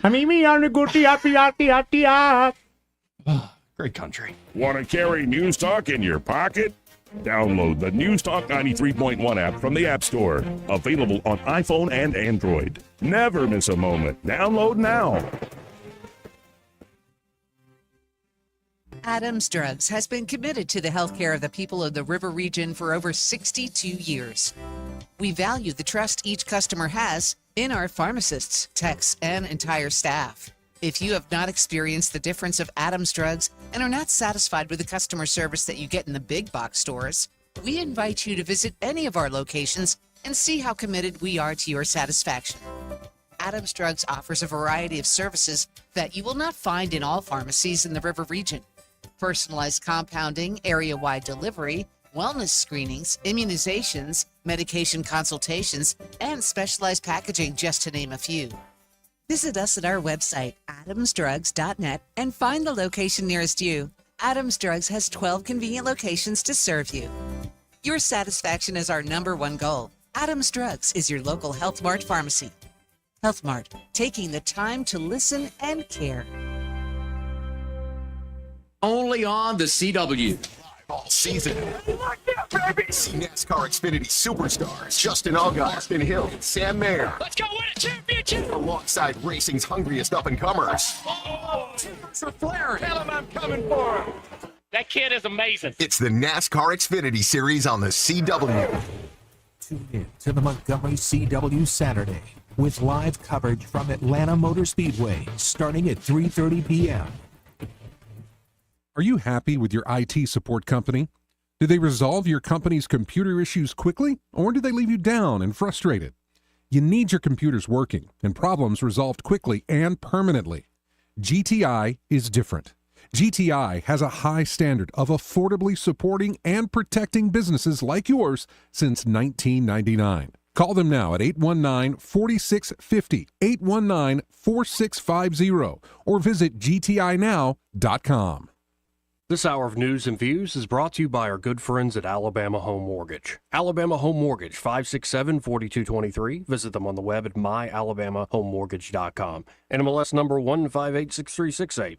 An equal housing lender. Trustworthy, accurate, immediate. Carrying your voice across the river region. News Talk 93.1 FM WACV.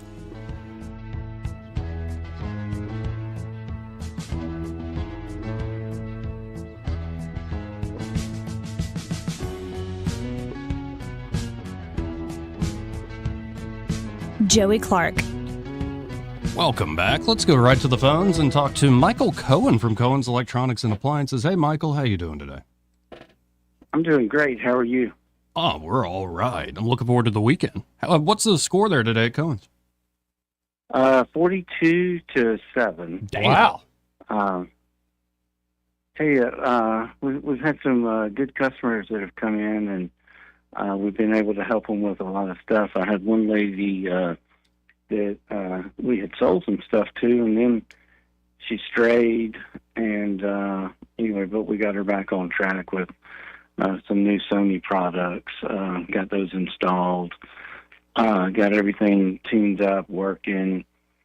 She had an older sound bar, and all of that's working the way it's supposed to be working, so life is good. Well, sometimes folks got to learn, they stray, and then man, nobody's as good as Cohen's when it comes to the service. Yeah. And we struggle to have everything work the way it's supposed to, and as I tell my people, none of us are perfect, and but when we do make a mistake, we do try to right the ship and get everything going the way that it's supposed to go, and take care of our customers, which I think is what a lot of the big box stores. I don't think that you get that feeling. No.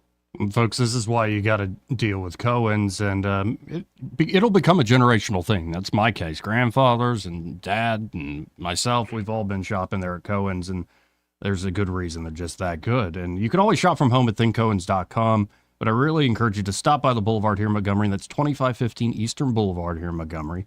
And, of course, open 9 to 6, Monday through Friday, 9 to 4 on Saturdays. And find Michael and be like, hey, I heard you on that radio show, and Eddie was there that day, but he wasn't wearing a woman's vest. He was wearing a man's shirt.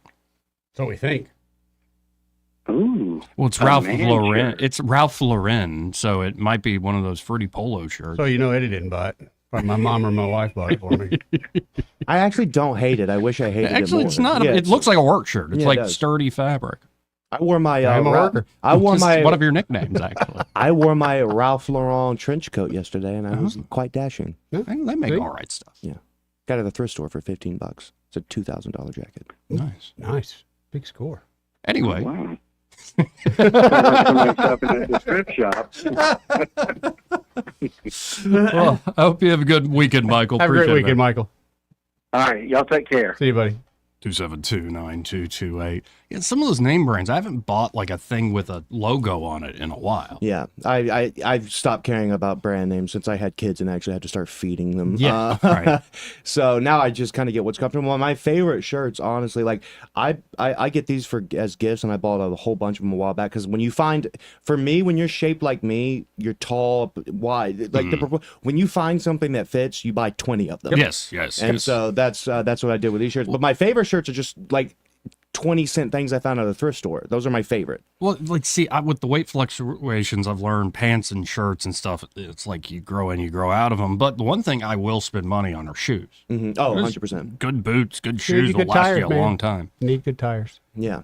That's why I used to resist the name brand stuff, but to me, Nikes are the only things, like as far as like casual, just walk around shoes that don't make my feet hurt. Like I like the look of Chucks, for instance, but they hurt my freaking feet. How did people play sports in those? No clue, no idea. All right, so when are you boys going to quit wearing tennis shoes?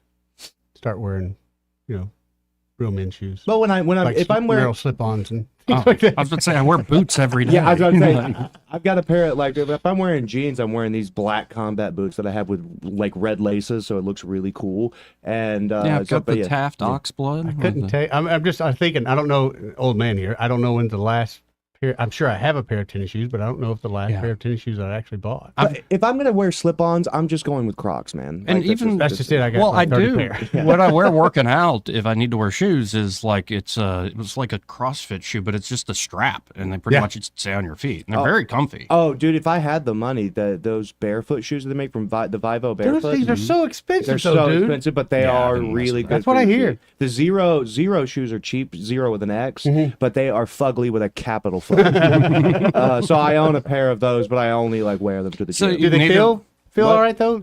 Other than the ugly, they feel okay. No, they feel really good, and you feel way more stable after you wear them for a while because your feet get significantly stronger. But like at the gym, if I'm squatting, I like to do it barefoot. So I try to be barefoot as much as possible. Gotcha. So y'all are in the Air Jordans market? Oh, I have several pairs of Jordans. Okay. Yeah. No, they still look. I like them. They're I have not bought any, but I see them every once in a while. I think we bought Justin a pair literally when he was a baby because a friend of mine worked at Foot Locker. But other than that, I don't think I've ever bought a pair of Air Jordans. I live on the Nike the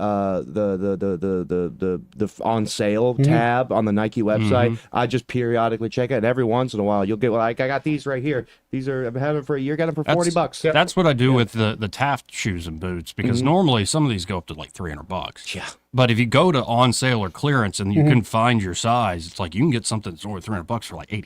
Oh yeah, like a normal store shoe, and it's like, daggum. We do like Eddie. You go to Amazon, you find the last pair you ordered, and you go order again. Yeah.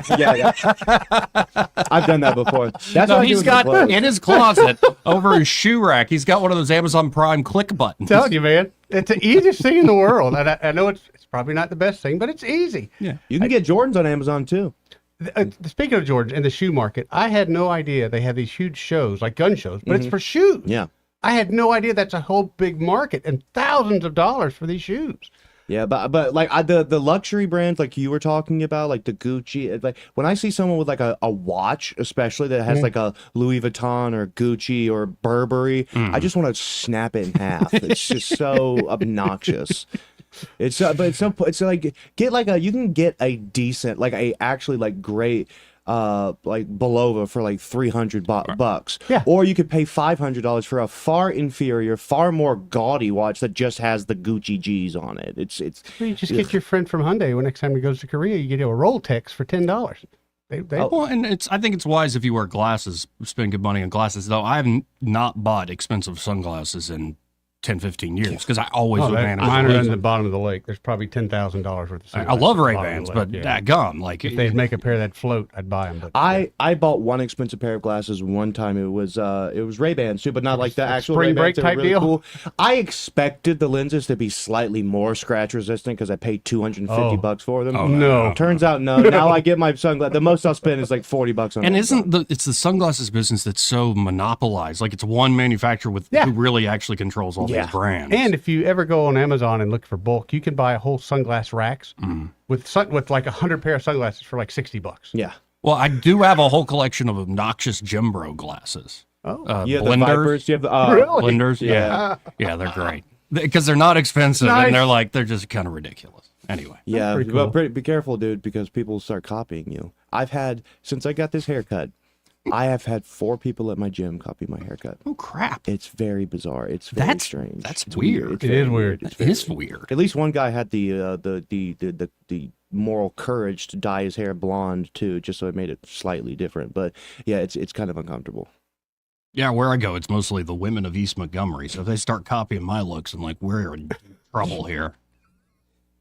They can buy your hair at the beauty store for $45. And I had to let in like 2-3 people today. It was freezing cold outside. I'm seeing people there fiddle with the pat code. You actually helped them in? Yeah. If I see That's you struggling, improvement for you, Joey. Joey's usually like, I don't see nothing. No, because it's so cold outside. I'm like, they were women though, right? Yeah, they were all women. Oh, okay, that makes sense. Yeah. Me, I will pretend. One was an older black lady who was like, I'm trying to, and she was new to the place. So she's like, how do you even set up this thing? I'm like, you made her feel so comfortable. Well, because I needed a little rest period between sets. I think that's great. See, if I see you struggling with the keypad or you forgot your key fob and you're looking in the window trying to get me, and if I don't know that you go to that gym, I will ignore you. See, I knew I'd seen all these people. Do you look at them and ignore them, or do you look away? It's all peripheral. I see them, but I don't see them.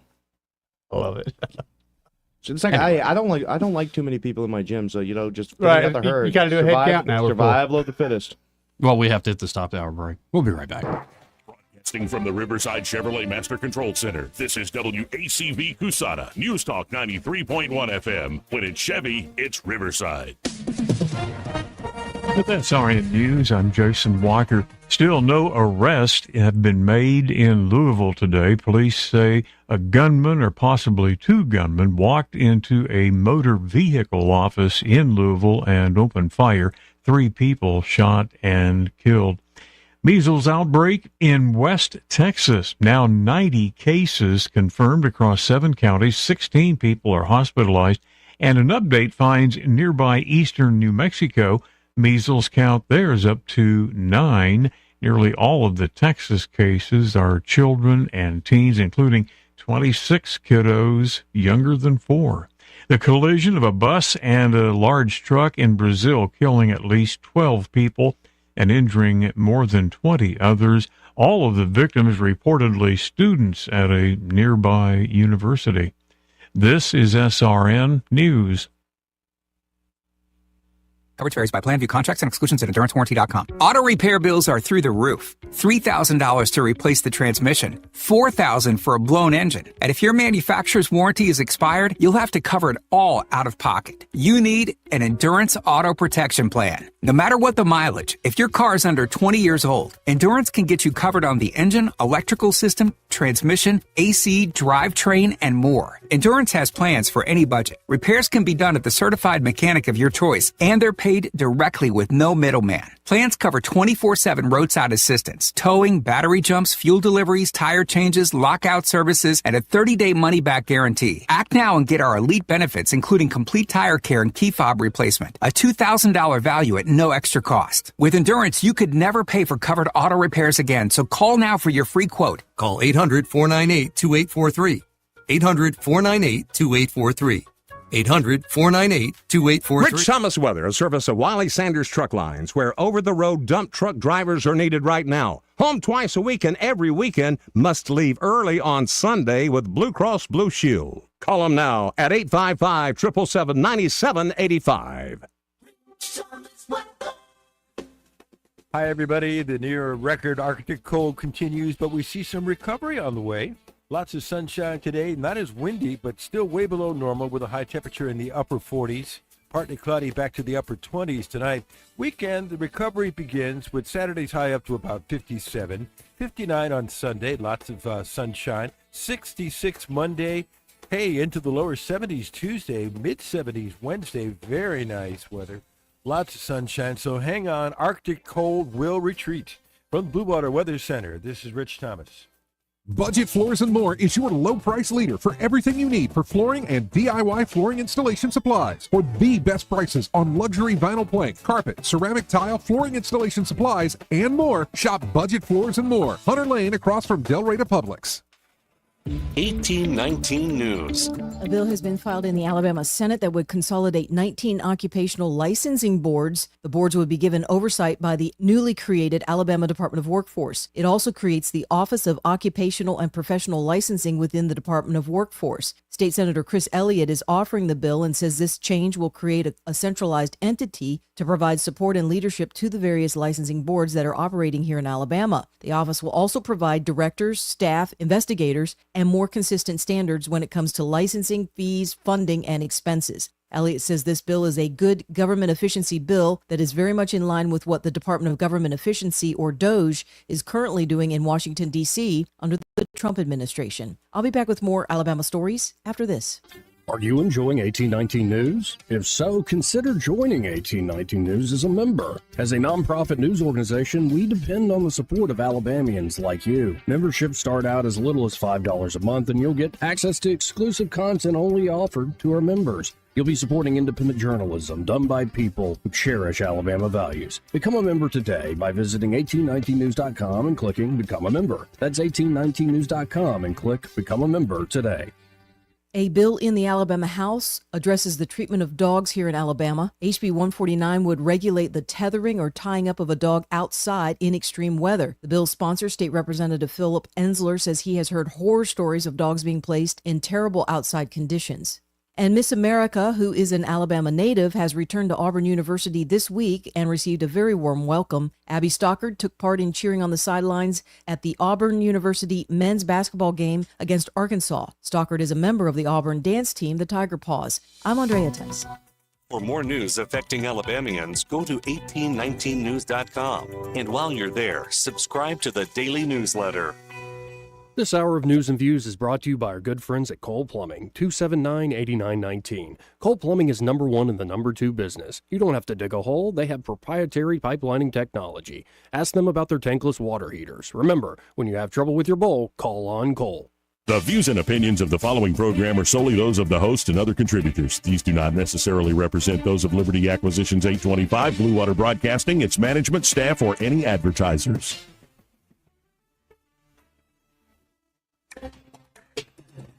It's time for Montgomery's conversational radio show. It's News and Views on News Talk 93.1 FM. To join the conversation, call 272-9228.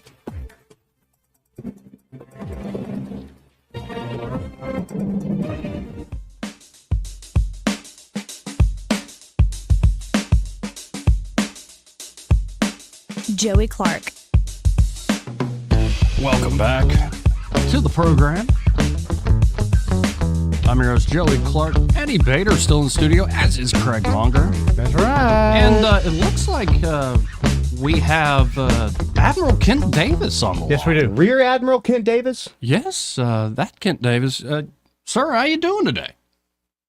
Hello, Joey, again. How are you? I'm doing great, and I was just told that you have something you want to get off your chest, and, well, the floor is yours, sir. Well, hey, thanks. I was listening earlier and listened to vindictiveness continues, retaliatory measures, and there seems to be no end to it. An issue we haven't talked about before, everybody knows about the bill that's going through the state legislature that would completely politicize Veterans Affairs. Okay, we've talked about that a lot. It's still going through the House. I hope that cooler heads will prevail and they'll start listening. There is another initiative that's going through the legislature that actually I think is a good concept. And I've talked to some of the sponsors of this bill. It would create a Veterans Resource Center for Alabama. Great concept. It's modeled after a concept up in Tennessee that's run by a gentleman who used to be my boss, General Keith Huber, who I worked for in Afghanistan. But the problem is they're not talking to the veterans groups, once again, and the providers that are providing a lot of the services, transition services, mental health for veterans, and things like that. So there's a fundamental problem that they keep cutting out veterans and veterans organizations in these discussions. If they would just do that, they wouldn't have this PR problem that they have with these bills. I also think you hit upon an idea that in the veteran community, nobody trusts the current governor to look out for veterans. Right. They need different spokespersons advocating these solutions, and they would get a lot more support in the veterans community. Something interesting happened the other night. About 2 weeks ago, I was invited to an event by a sponsor of the event, and it was advertised as a celebration of veterans at Wind Lakes Golf and Country Club on Wednesday, February 19th. And it was kind of nebulous what it was about. It just said, come celebrate the contributions of veterans and everything that they've done. Not a lot of details in the invitation, so I planned on going.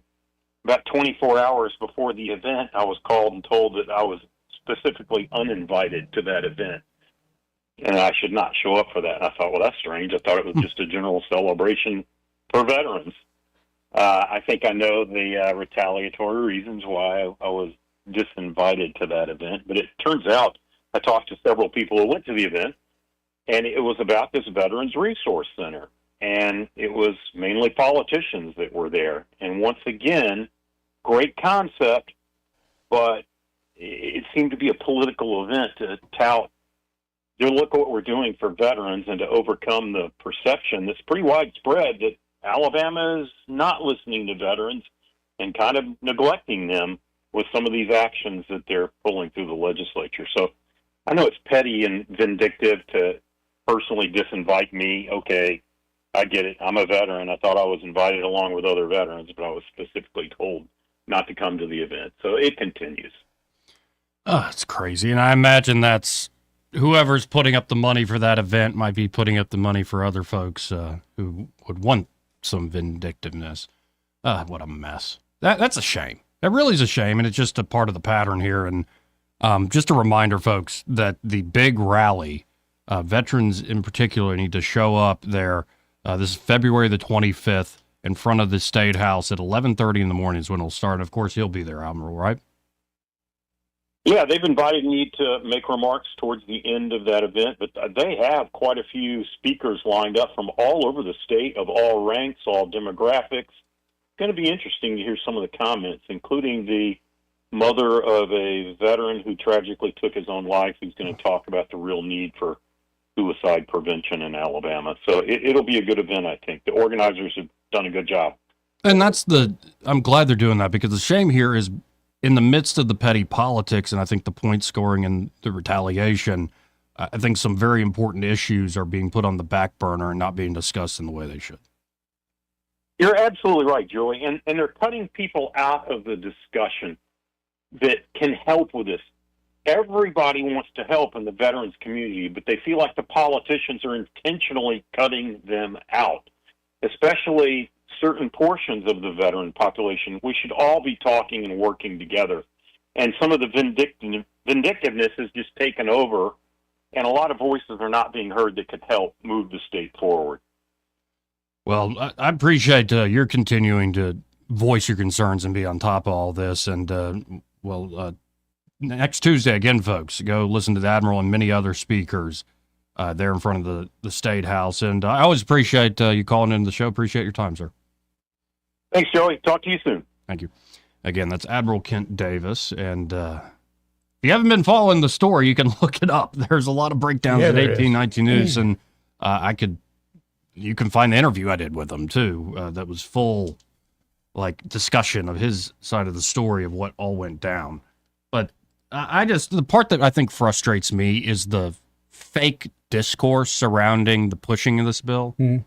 We want to elevate things, sugar. That's how they do it, dude. And let's write an op-ed and find somebody with a really good CV and put words in his mouth. Yep. Yeah, that's the thing. It would be just so much better if it was some honesty. It's like, yeah, this guy really, really peeved me, and so I'd like more control so the next guy can no longer peeve me. Right. It's like, okay, that would be an actual argument. That would be something to have to contend with. I don't like that this person did X, Y, and Z, and I feel like I was in a bullfight every time that I wanted to get something done. I am the head of the state, and I want to push my agenda, so I want to be able to appoint the person and cut this person out or leave this person. Have the actual argument. Don't make it like this is just to elevate the services that we give to veterans. It's just that now all of a sudden, after you had a very public feud with Kent Davis, now all of a sudden you want to elevate ADVA. Okay. Yeah, we'll see where this goes. It's out, got through the Senate, that substitute bill, and of course, what Ed Oliver was saying, I believe he told Jeff Poore that they're going to go slow with this. My concern is, correct me if I'm wrong, but my concern is that they're going to go slow and then last second vote on it. Well, that's the thing is, and I think the story might, let me see, actually, I don't want to scoop myself here. It's fair. Yeah, it's up. Yeah. Okay. So, House Speaker Ledbetter told me yesterday that he expects it to, if all things work out, that it'll go through this week, and he said he expects it to pass as is. He said, "Don't be surprised if it passes as is." So, I'm actually waiting on a call back from Ed Oliver as we speak to clarify whether or not the speaker was speaking out of turn or if there's been some negotiations since he made his statement. So we shall see. Interesting. And if they're doing that while all those veterans are there Tuesday, that should be an interesting scene, to put it mildly. Well, no, the committee will meet on Wednesday, so it won't be Tuesday. But again, I'm not sure whether or not the veterans are, I don't know who's hosting the Tuesday thing. I saw the flyer, but I don't know who's actually organizing it. But I'm not sure what else they're going to quibble with, because if it's just the advisory role thing, then they have something to, but they kind of put all their their eggs in the basket of cutting out the veterans service organization's input, and so they kind of kept it as is, the way that it is now, essentially right now. So it'll be interesting to see what they have to say on Tuesday. Let's go to line one. You're on there. Who's this? It's Dirty Water. Hey, Dirty Water. What's up, bud?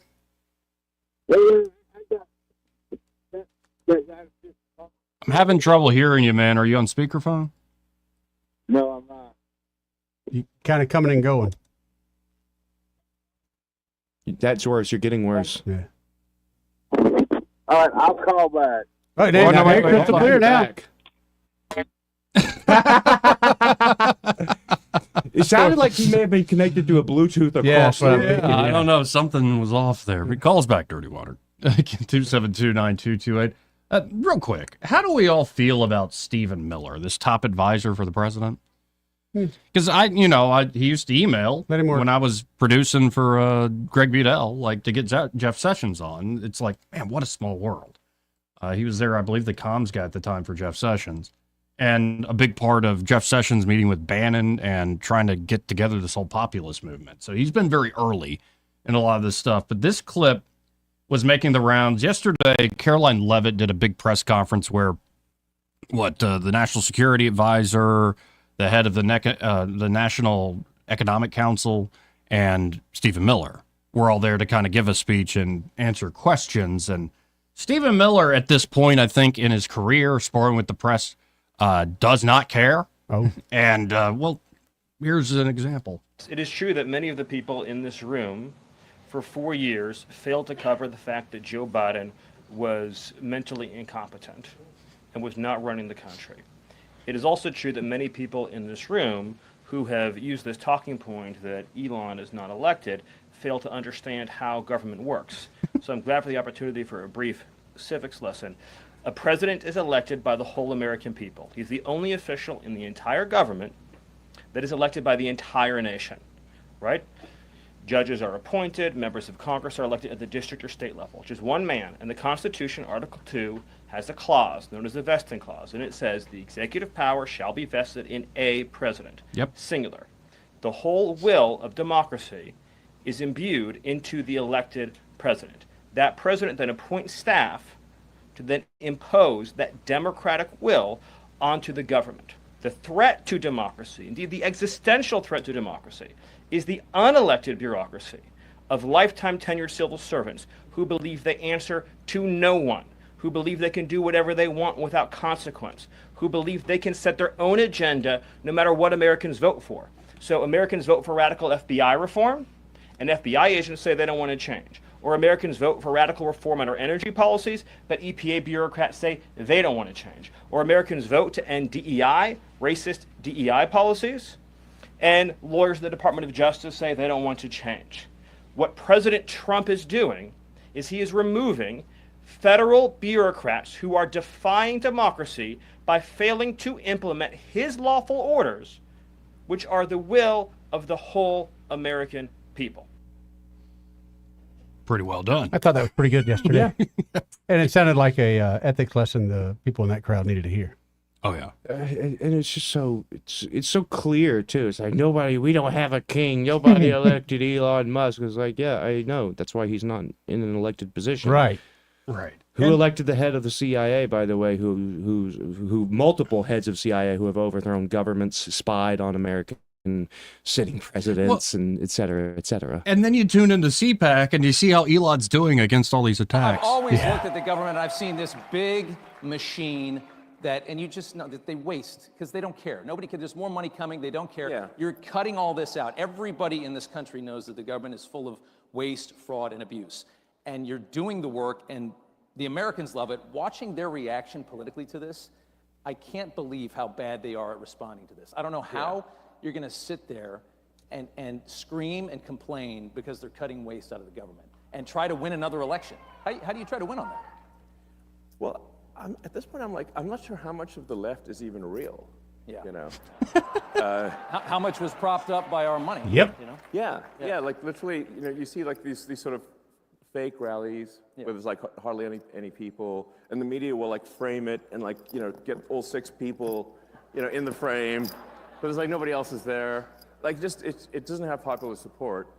I just love, by the way, you can hear his chain jingling. And I think I have a pair of glasses that's like that, where you don't have a nose bridge. It's just all lens across the bridge of the nose.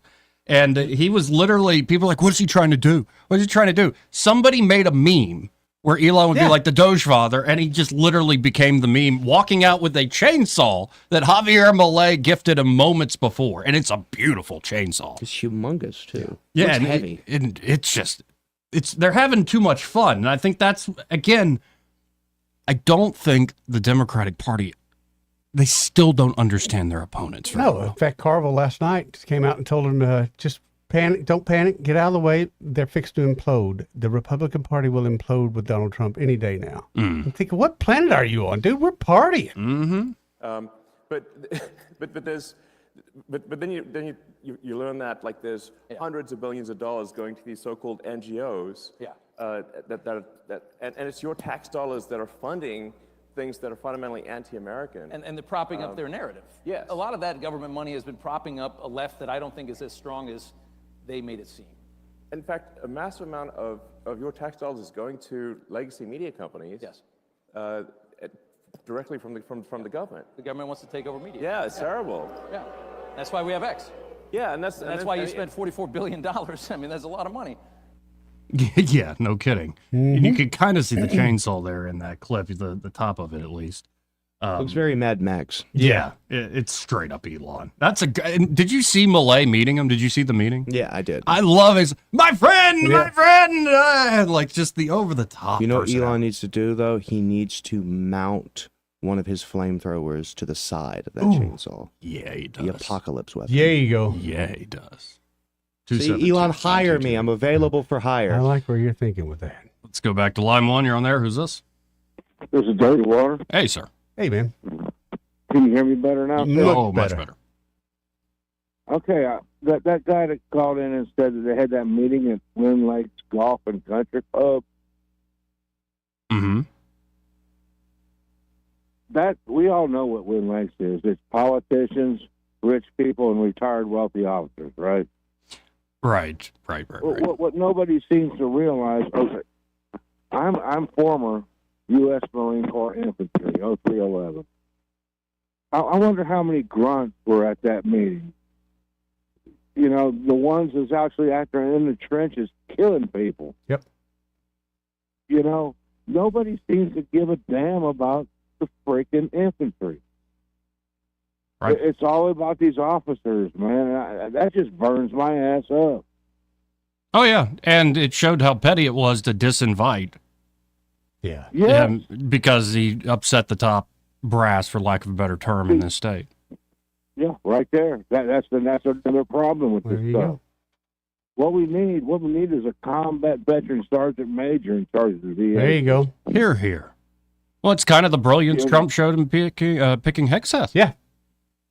Yep. You know, I was 17 and deployed, and I watched 13 of my friends get killed one day. You know? Yeah. But nobody talks about the infantry. They all talk about the officers and the political this and the political that and the money. Well, none of the money's getting down to the infantry and the grunts and the people with the problems.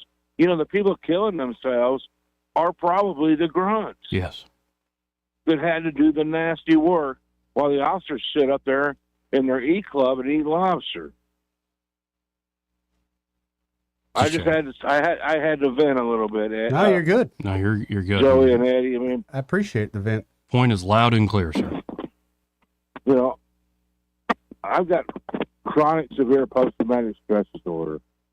You know, I tried to pick up my best friend when he burned and his arms came off. I was 17 years old. You know, these are the guys who are suffering. It's not the officers and the rich people. I guarantee you. Agreed. You're correct. All right. Thank you. Thank you for taking my call. Hey, thank you for calling, Dirty Water. For this call. See you, brother. I can't imagine. I know I'm supposed to be a talk host. Some things there's not words for. 272-9228. How about this? Let's hit a break, and we'll be right back. He may not know whether he's coming or going, But whether you're going to work or coming home, Greg Budell is there. Mornings 6 till 9 and afternoons 3 till 6. Only on News Talk 93.1 FM WACV. This is your roving reporter, and today I am talking with an elk.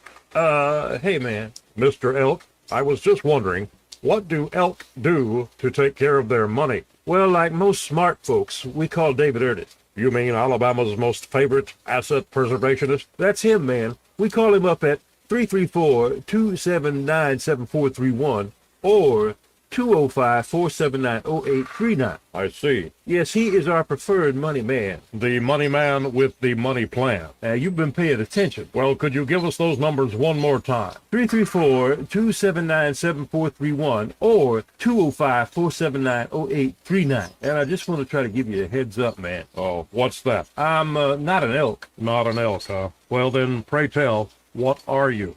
Knights of Columbus. I am not even going to make a comment.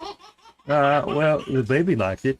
Hey guys, this is Todd Clark with River Region Contracting, your premier roofing contractor in Central Alabama. So remember the name, River Region Contracting, for all your roofing needs. We're not affiliated with any other roofing company in the River Region. We've been in the roofing business since 2005. We don't have to buy our leads, and we don't have to knock on doors when the storms come around. We have thousands of satisfied customers throughout Central Alabama. So call us at 334-356-8635. That's 334-356-8635. Only on the CW. All season. Like that, baby! See NASCAR Xfinity Superstars Justin Allgaier, Austin Hill, Sam Mayer. Let's go win a championship! Alongside racing's hungriest up-and-comers. Oh, for Flair! Tell him I'm coming for him! That kid is amazing. It's the NASCAR Xfinity Series on the CW. Tune in to the Montgomery CW Saturday with live coverage from Atlanta Motor Speedway starting at 3:30 p.m. For too long, Alabama's statewide news companies have shamed us for our conservative Christian values. Alabama deserves a news company that cherishes our culture, a company that isn't bought and paid for by the powers that be. 1819 News is that company. Run by Alabamians for Alabamians, 1819 News celebrates what is good and beautiful about our state, while exposing those who work against our values in secret. Just go to 1819news.com to learn more. Subscribe to our newsletter. That's 1819news.com. This hour of News and Views is brought to you by our good friends at Cole Plumbing, 279-8919. Cole Plumbing is number one in the number two business. You don't have to dig a hole. They have proprietary pipelining technology. Ask them about their tankless water heaters. Remember, when you have trouble with your bowl, call on Cole. Hello, everyone. Robbie Pelt with Capital City Roofing. If you think about it, your home is your biggest investment in life. Your roof covers your home, so why jeopardize your biggest investment on a roofer you don't know anything about when you can deal with a reputable roofing company like Capital City Roofing? We have an A+ Better business rating and the best manufacturers and workmanship warranties available. We do all residential and commercial roofing applications that are certified through the manufacturer to ensure you get the best material and workmanship money can buy. We also have your project in our best interest before and after construction has been done. Don't hesitate to call us if you have any roofing issues or questions. We will match any of our competitors' price and give you the same great workmanship warranty. We also give free estimates. Give us a call today and let us show you the difference. 277-3311. That's 277-3311. Or you can check us out on the web at www.capitalcityroofing.com. Capital City Roofing. We capitalize the roofing industry. Rich Thomas Weather, a service of H&H Carpets, across from Walmart on the Atlanta Highway, where right now you can get 1,050 square feet of carpet installed for $19.95, only at H&H Carpets in Montgomery. Well, hi, everybody. We are still way below normal, of course, with another night in the upper 20s tonight, partly cloudy skies. But the weekend shows some gradual improvement. I mean, we'll be around 57 Saturday. That's better. 59 on Sunday. Lots of weekend sun. Then into the 60s. I've got us around 66 on Monday. Low 70s on Tuesday. Mid 70s on Wednesday with beautiful sunshine. So there are some better days on the horizon. Hang on. From the Blue Water Weather Center, this is Rich Thomas. All the headlines the mainstream media won't touch. Your News Talk station. News Talk 93.1 FM WACV.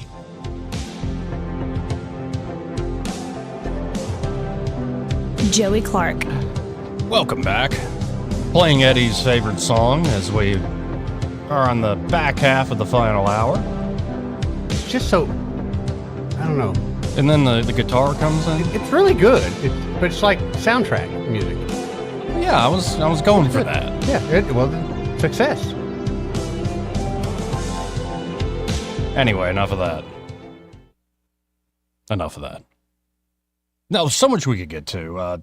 Rubio kind of giving insights. I love this, by the way. The first big interview the Secretary of State gives is to an independent journalist. Not to ABC, not to NBC, not even to Fox.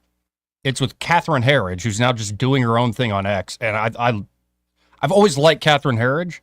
I thought she did great reporting at Fox when she moved to CBS. I'm like, what are you doing? And they did keep her pretty caged up there at CBS. So as soon as I saw her go independent, I'm like, this is a woman I've liked for a long time in that world. So seeing her independent, she gets the exclusive interview with Rubio, like a full 45-minute deep dive. But a big takeaway from that is why everybody in the Trump administration hates Zelensky. And we can get to that in a second.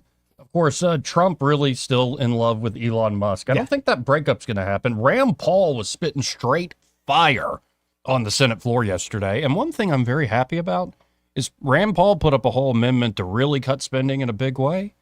It was defeated. Yeah. A bunch, like 20-something Republicans joining in with the Democrats. But of the 20-something Republicans that joined with Senator Paul, I think they're about just shy of 30, were Tuberville and Britt.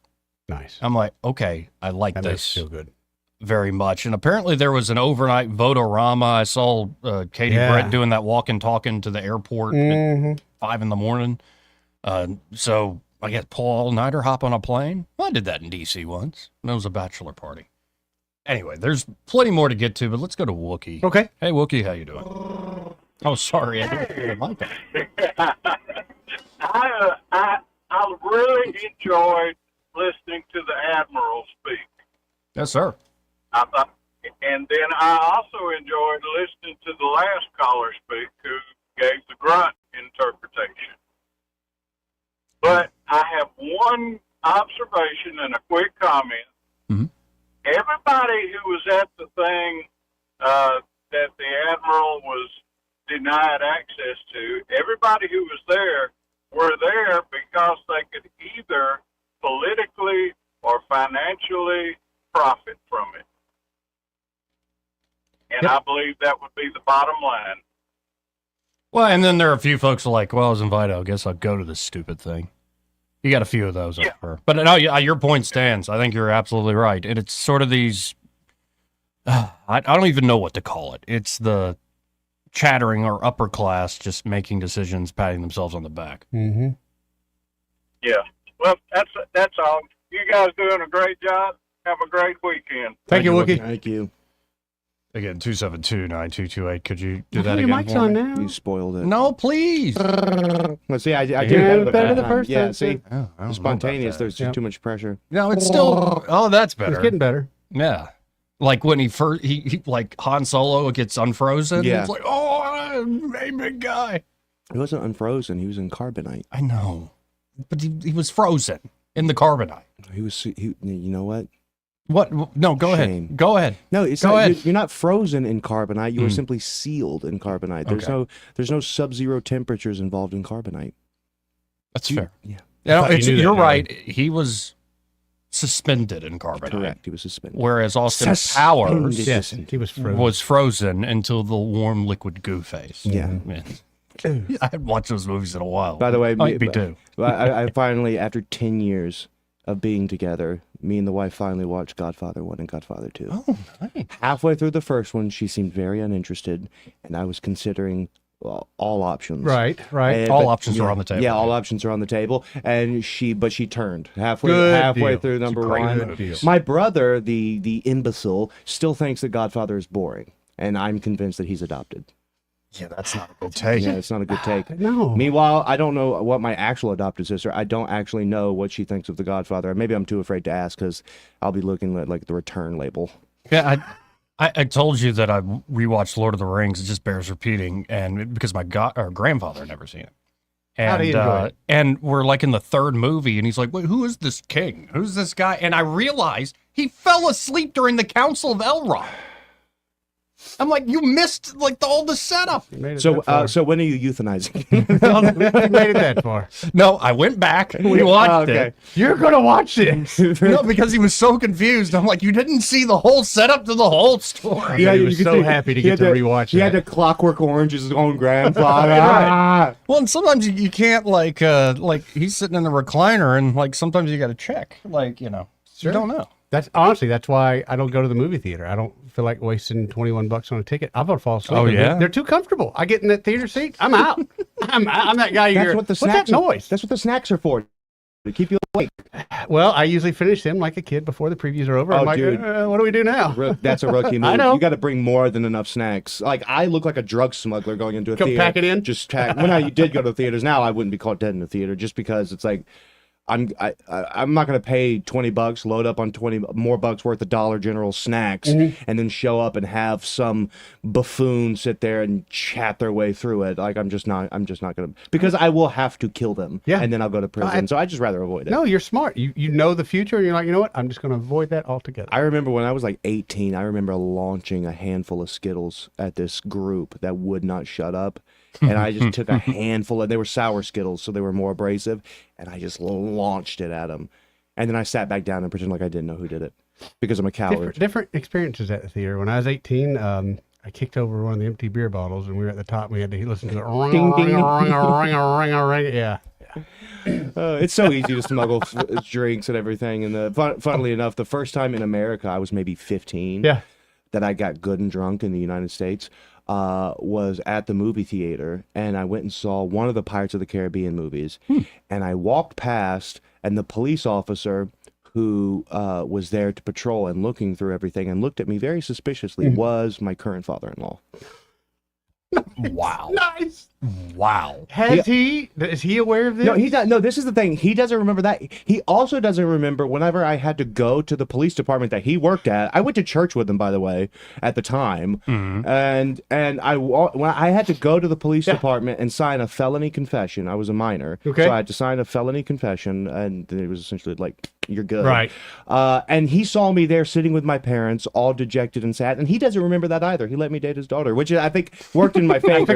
Kind of a good If thing. he would have buddy. remembered, he wouldn't have let me. Right. But yeah, I remember theaters used to be fun. Well, when we would go, of course, we were delinquents. One of us would pay, then go open the exit for the 10 of us to come in. And then we'd do it all. We are all there all day. We would watch, That was me. I would buy the the ticket. movies. I would buy the ticket, but I'd watch 4. What was the first R-rated movie in theaters?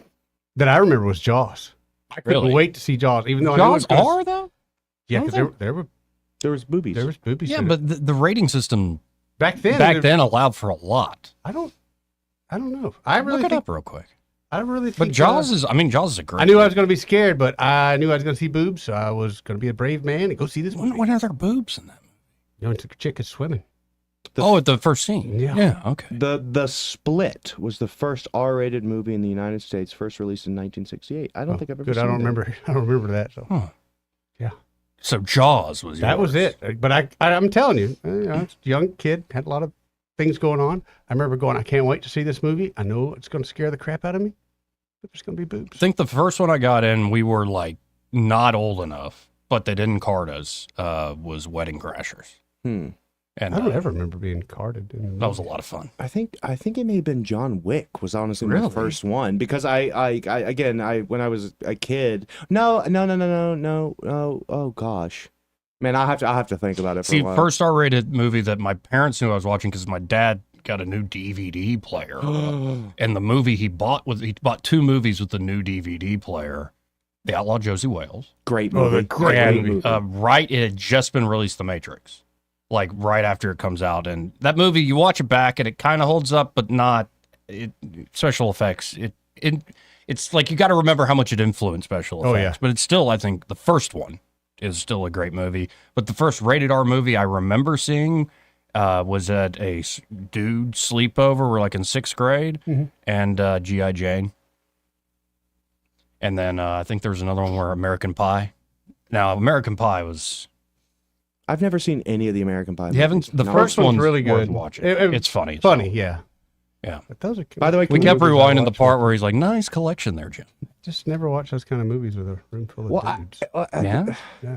I don't like the overly you're Gen X and you're I brutal. guess. Yeah, that was it. I don't like the new brand of like overly crass comedies, like where it's like it's almost like just perpetual toilet humor. Mhm. It's like because it's not really that funny. Like what's his name? The guy who does like the 40-Year-Old Virgin and everything.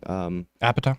Judd Apatow. Other than the 40-Year-Old Virgin, that's great. Everything else after that he did, I was not a huge fan of. The whole like Seth Rogen, Apatow convergence, that whole stream of comedy. It started to have diminishing humor, returns. but, yeah. Diminishing returns for certain. By the way, can we ban people from chat? This person says, like, dude, the Fellowship is boring.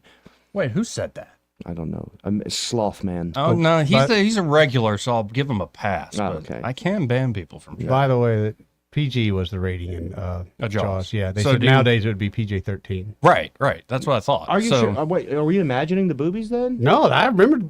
Or was it just some mere side boob? Because then and there you're was like- another movie, or I think called refracted The Deep, boob under the water. that had. Yeah. That was another one. What was the? Well, this is a good question. What is what was the rating for Fast Times at Ridgemont High? That had to be That had to be R. because But yeah, definitely some full frontal right there. Some full frontal illegal in a bullpen. Same thing, by the way, with G.I. Jane and American Pie. Okay, I see. I watched G.I. Jane when I was like 10. I remember nothing about I it. don't remember that movie that well either. I remember Viggo Mortensen. That's about it. And I thought, hey, Aragorn's young and handsome. So He's do still you, handsome. Do you but- remember which was the R-rated one, the first one you saw in theaters? I guess not. I assume that was it. Probably it'd be. I don't know. That was the time frame. 70s. Yeah, be about that time frame. Because we moved to Turkey in '79, and the theater over there was they had to kind of hide it, so you knew the airmen that worked there. You could see anything. Would Network have been an R-rated? No, maybe. so. Well, Dog because Day of the language- Afternoon, maybe. Dog Day had to be R. Yeah. I would think so. The Godfather. Did you see that in theaters? I think I saw it in the drive-in theater. Oh, here? in Montgomery. Oh, that would be so I awesome. think, It's pretty I think I kind of remember that much. I was a chaperone with one of my sister's dates, and they're like, go away, kid. And I gladly went away. Gave me $5. I went to the snack bar and watched a good movie. Now, speaking of being hungry, this part of the program brought to you by Smokehouse Pit Barbecue. Yeah. How did that treat you yesterday? So it was enough for 2 meals. Mm. Yeah. So I ate part of that Brunswick stew for lunch, and I think they gave me like 5 pieces of cornbread because that fat boy loves the cornbread. So I went home last night and finished it off. It was delicious. Man, absolutely delicious. It's so good, and you got to get back there to do the rib dip. In that's ham stew. I got to. I'm telling you. I'll probably film it. And of course, delicious pulled pork sandwiches. That was good. Or you can just eat the ribs straight up, or get some fixins. Get some fried okra. Get some macaroni and cheese.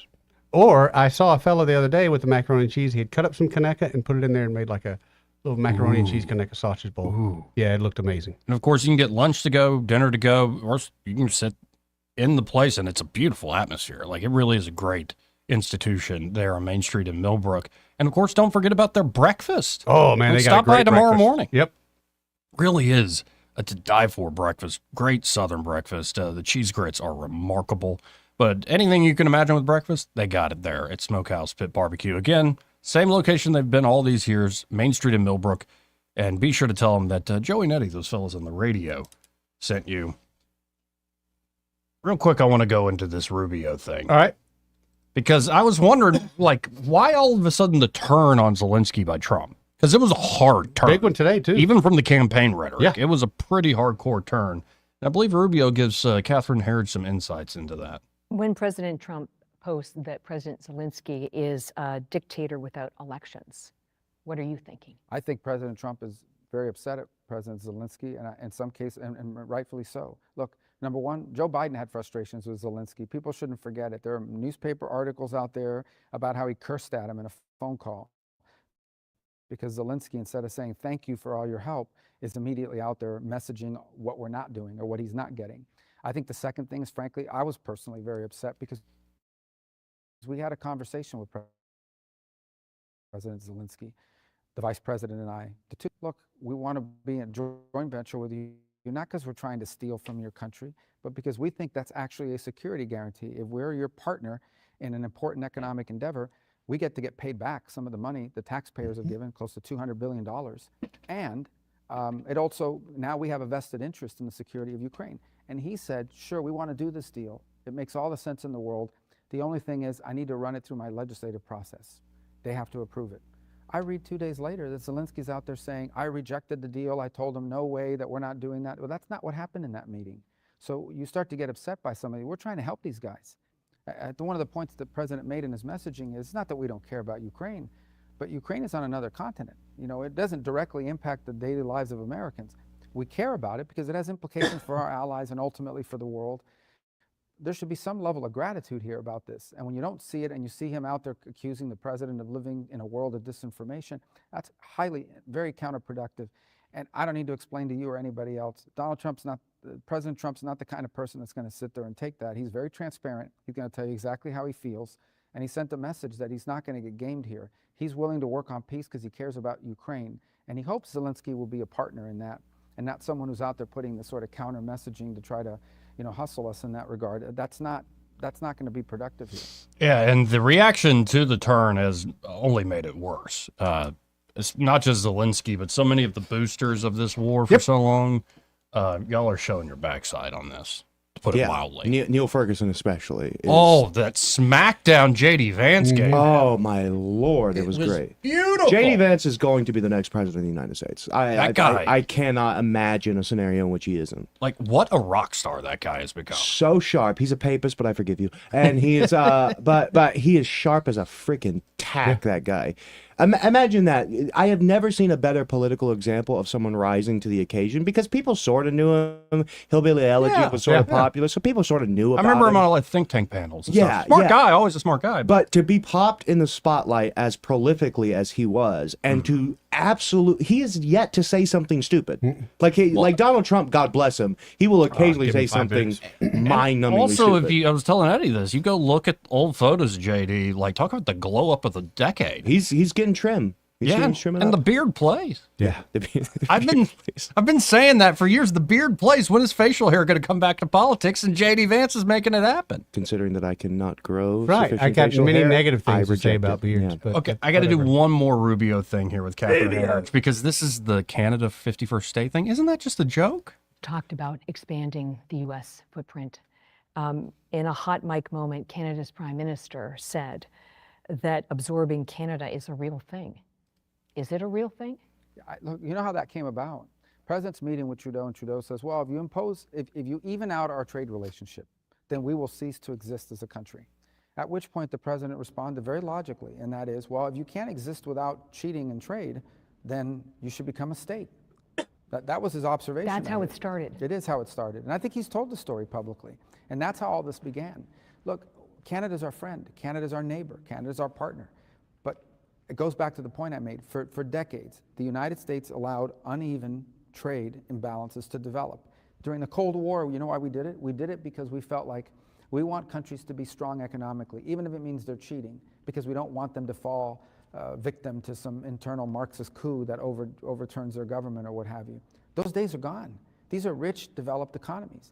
And ultimately, who can argue against the fact that whatever they charge us, we should charge them? Whatever they prohibit, if they don't allow American companies to do it, we should not allow their companies to do it here. American banks can't even operate in Canada. So there has to be reciprocity here. We can continue to work together on all kinds of things, but whether it's Canada, Mexico, China, anybody else, when it comes to economics and trade, there has to be reciprocity, there has to be fairness. And who would argue, how can anybody argue against that? The days where we just allow countries to take advantage of us, that has to end. That's not good for the global order. That leads to imbalances that create friction points. That's the case with Canada. It's the case with a lot of countries who are our allies and friends. But on trade, we have an imbalance and it has to be dealt with. And by the way, this is the one guy that I genuinely have changed my mind on, Rubio. 100%. He's been great. I hated him. Yeah, me too. I literally hated his guts. Yeah, and he, so far, is Secretary of State, and it's almost like it's a relief to him. He doesn't have to play the Senate game or it's like he just gets to show, like, he really is earnest about all this stuff and well-spoken about it. And it's, by the way, it's not an admirable quality to, hey, now I'm free to say what I want, so I'm going to actually present what I want instead of playing the political game. But looking at this interviewer, I don't know who she is, but I just... Catherine Harris. Okay. Is it a requirement to be in politics as a woman to just be dour schoolmarm, like humorless, just a completely humorless sour patch. How dare you describe Anna Paulina like that? By the way, I was vindicated. Joe Rogan. I'm watching Rogan, and Rogan's like, "Who's this hot lady in charge of the UAP stuff now?"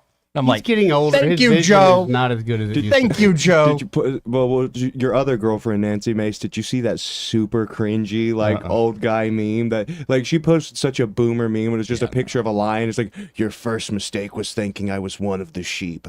I got douche chills when I read that. Like, you know what it is when you get chill bumps just from being uncomfortable. Yeah, that was rough. So there's something to be said about somebody who's, huge tracts of land. Want to carry News Talk in your pocket? Download the News Talk 93.1 app from the App Store. Available on iPhone and Android. Never miss a moment. Download now. Hi there, I'm Madeline Cannon with Alabama Home Mortgage. Getting pre-approved is the first step towards home ownership. People are often scared or nervous about taking that first step, but I'll tell you, it's nothing to be scared of. At Alabama Home Mortgage, we will take the first step and every step along the way with you. Call us at 567-4223. We will gather the information needed to tell you exactly what you qualify for. After a call to Alabama Home Mortgage, you will know what price point to shop for, what down payment is required, if any, and what your monthly mortgage payment will look like. We take all the guessing out of it. Then, when you find the house you want to make your home, you are ready to make an offer. Along with your offer, you will submit your Alabama Home Mortgage pre-approval letter. This shows sellers that you've already taken the steps necessary to ensure that you qualify to purchase their home. Wait no longer. It's time to take that first step together. Call me at 567-4223 or start the process online at myalabamahomemortgage.com. That's Alabama Home Mortgage because, folks, there is a difference in mortgage companies. NMLS 1586-36-8, Equal Housing Lender. Hey y'all, this is Steve Kirkpatrick for Big Block Designs. I haven't always been a drafter. I grew up in the radio, TV broadcasting business in Pensacola, which is why I know the value of advertising on Blue Water Broadcasting. And you know the first thing you do when you get in the car is turn on the radio. Blue Water Broadcasting gets results. Big Block Designs has grown because we advertise with Blue Water. It works. Want to grow your business? You should too. Have a better day. Did you know that radio is the #1 reach platform in all of media? It's true. Call us to find out how to put radio's #1 reach to work for your business. Blue Water Broadcasting. Local folks helping local business. Hello, I'm Mr. Ben. If your vehicle has seen better days, fear not, help is on the way. Mr. Ben's Auto Spa Express has added a professional detail shop. Specialized techniques and products are used to get your vehicle back to showroom shape. Hand washing, waxing, stain removal, odor removal, shampooing, minor scratch removal, and more. Mr. Ben's Auto Spa Express, next to Fraser Church on the Atlanta Highway. Come by for a free estimate. Look like you've been to Mr. Ben.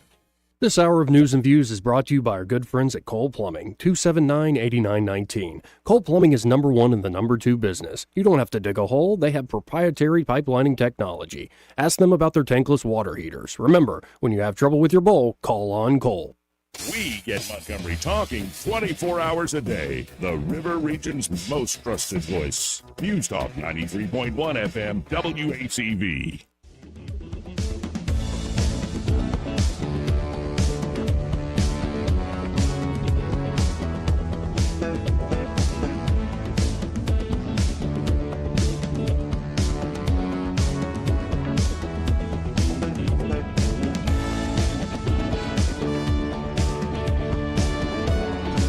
Joey Clark.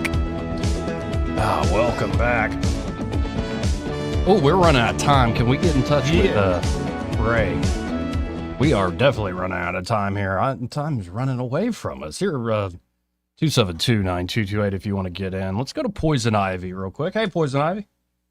Hey, how y'all doing? I wanted to give you an update, like I've been doing every week, about what's being ordered by High Step over here on her desk. Yes, sir. I saw Scott Harris and the Commissioner of Agriculture coming out of that, and I heard her talking, and she said no more chickens was going to be destroyed in Alabama. That she was providing the Alabama solution to this problem.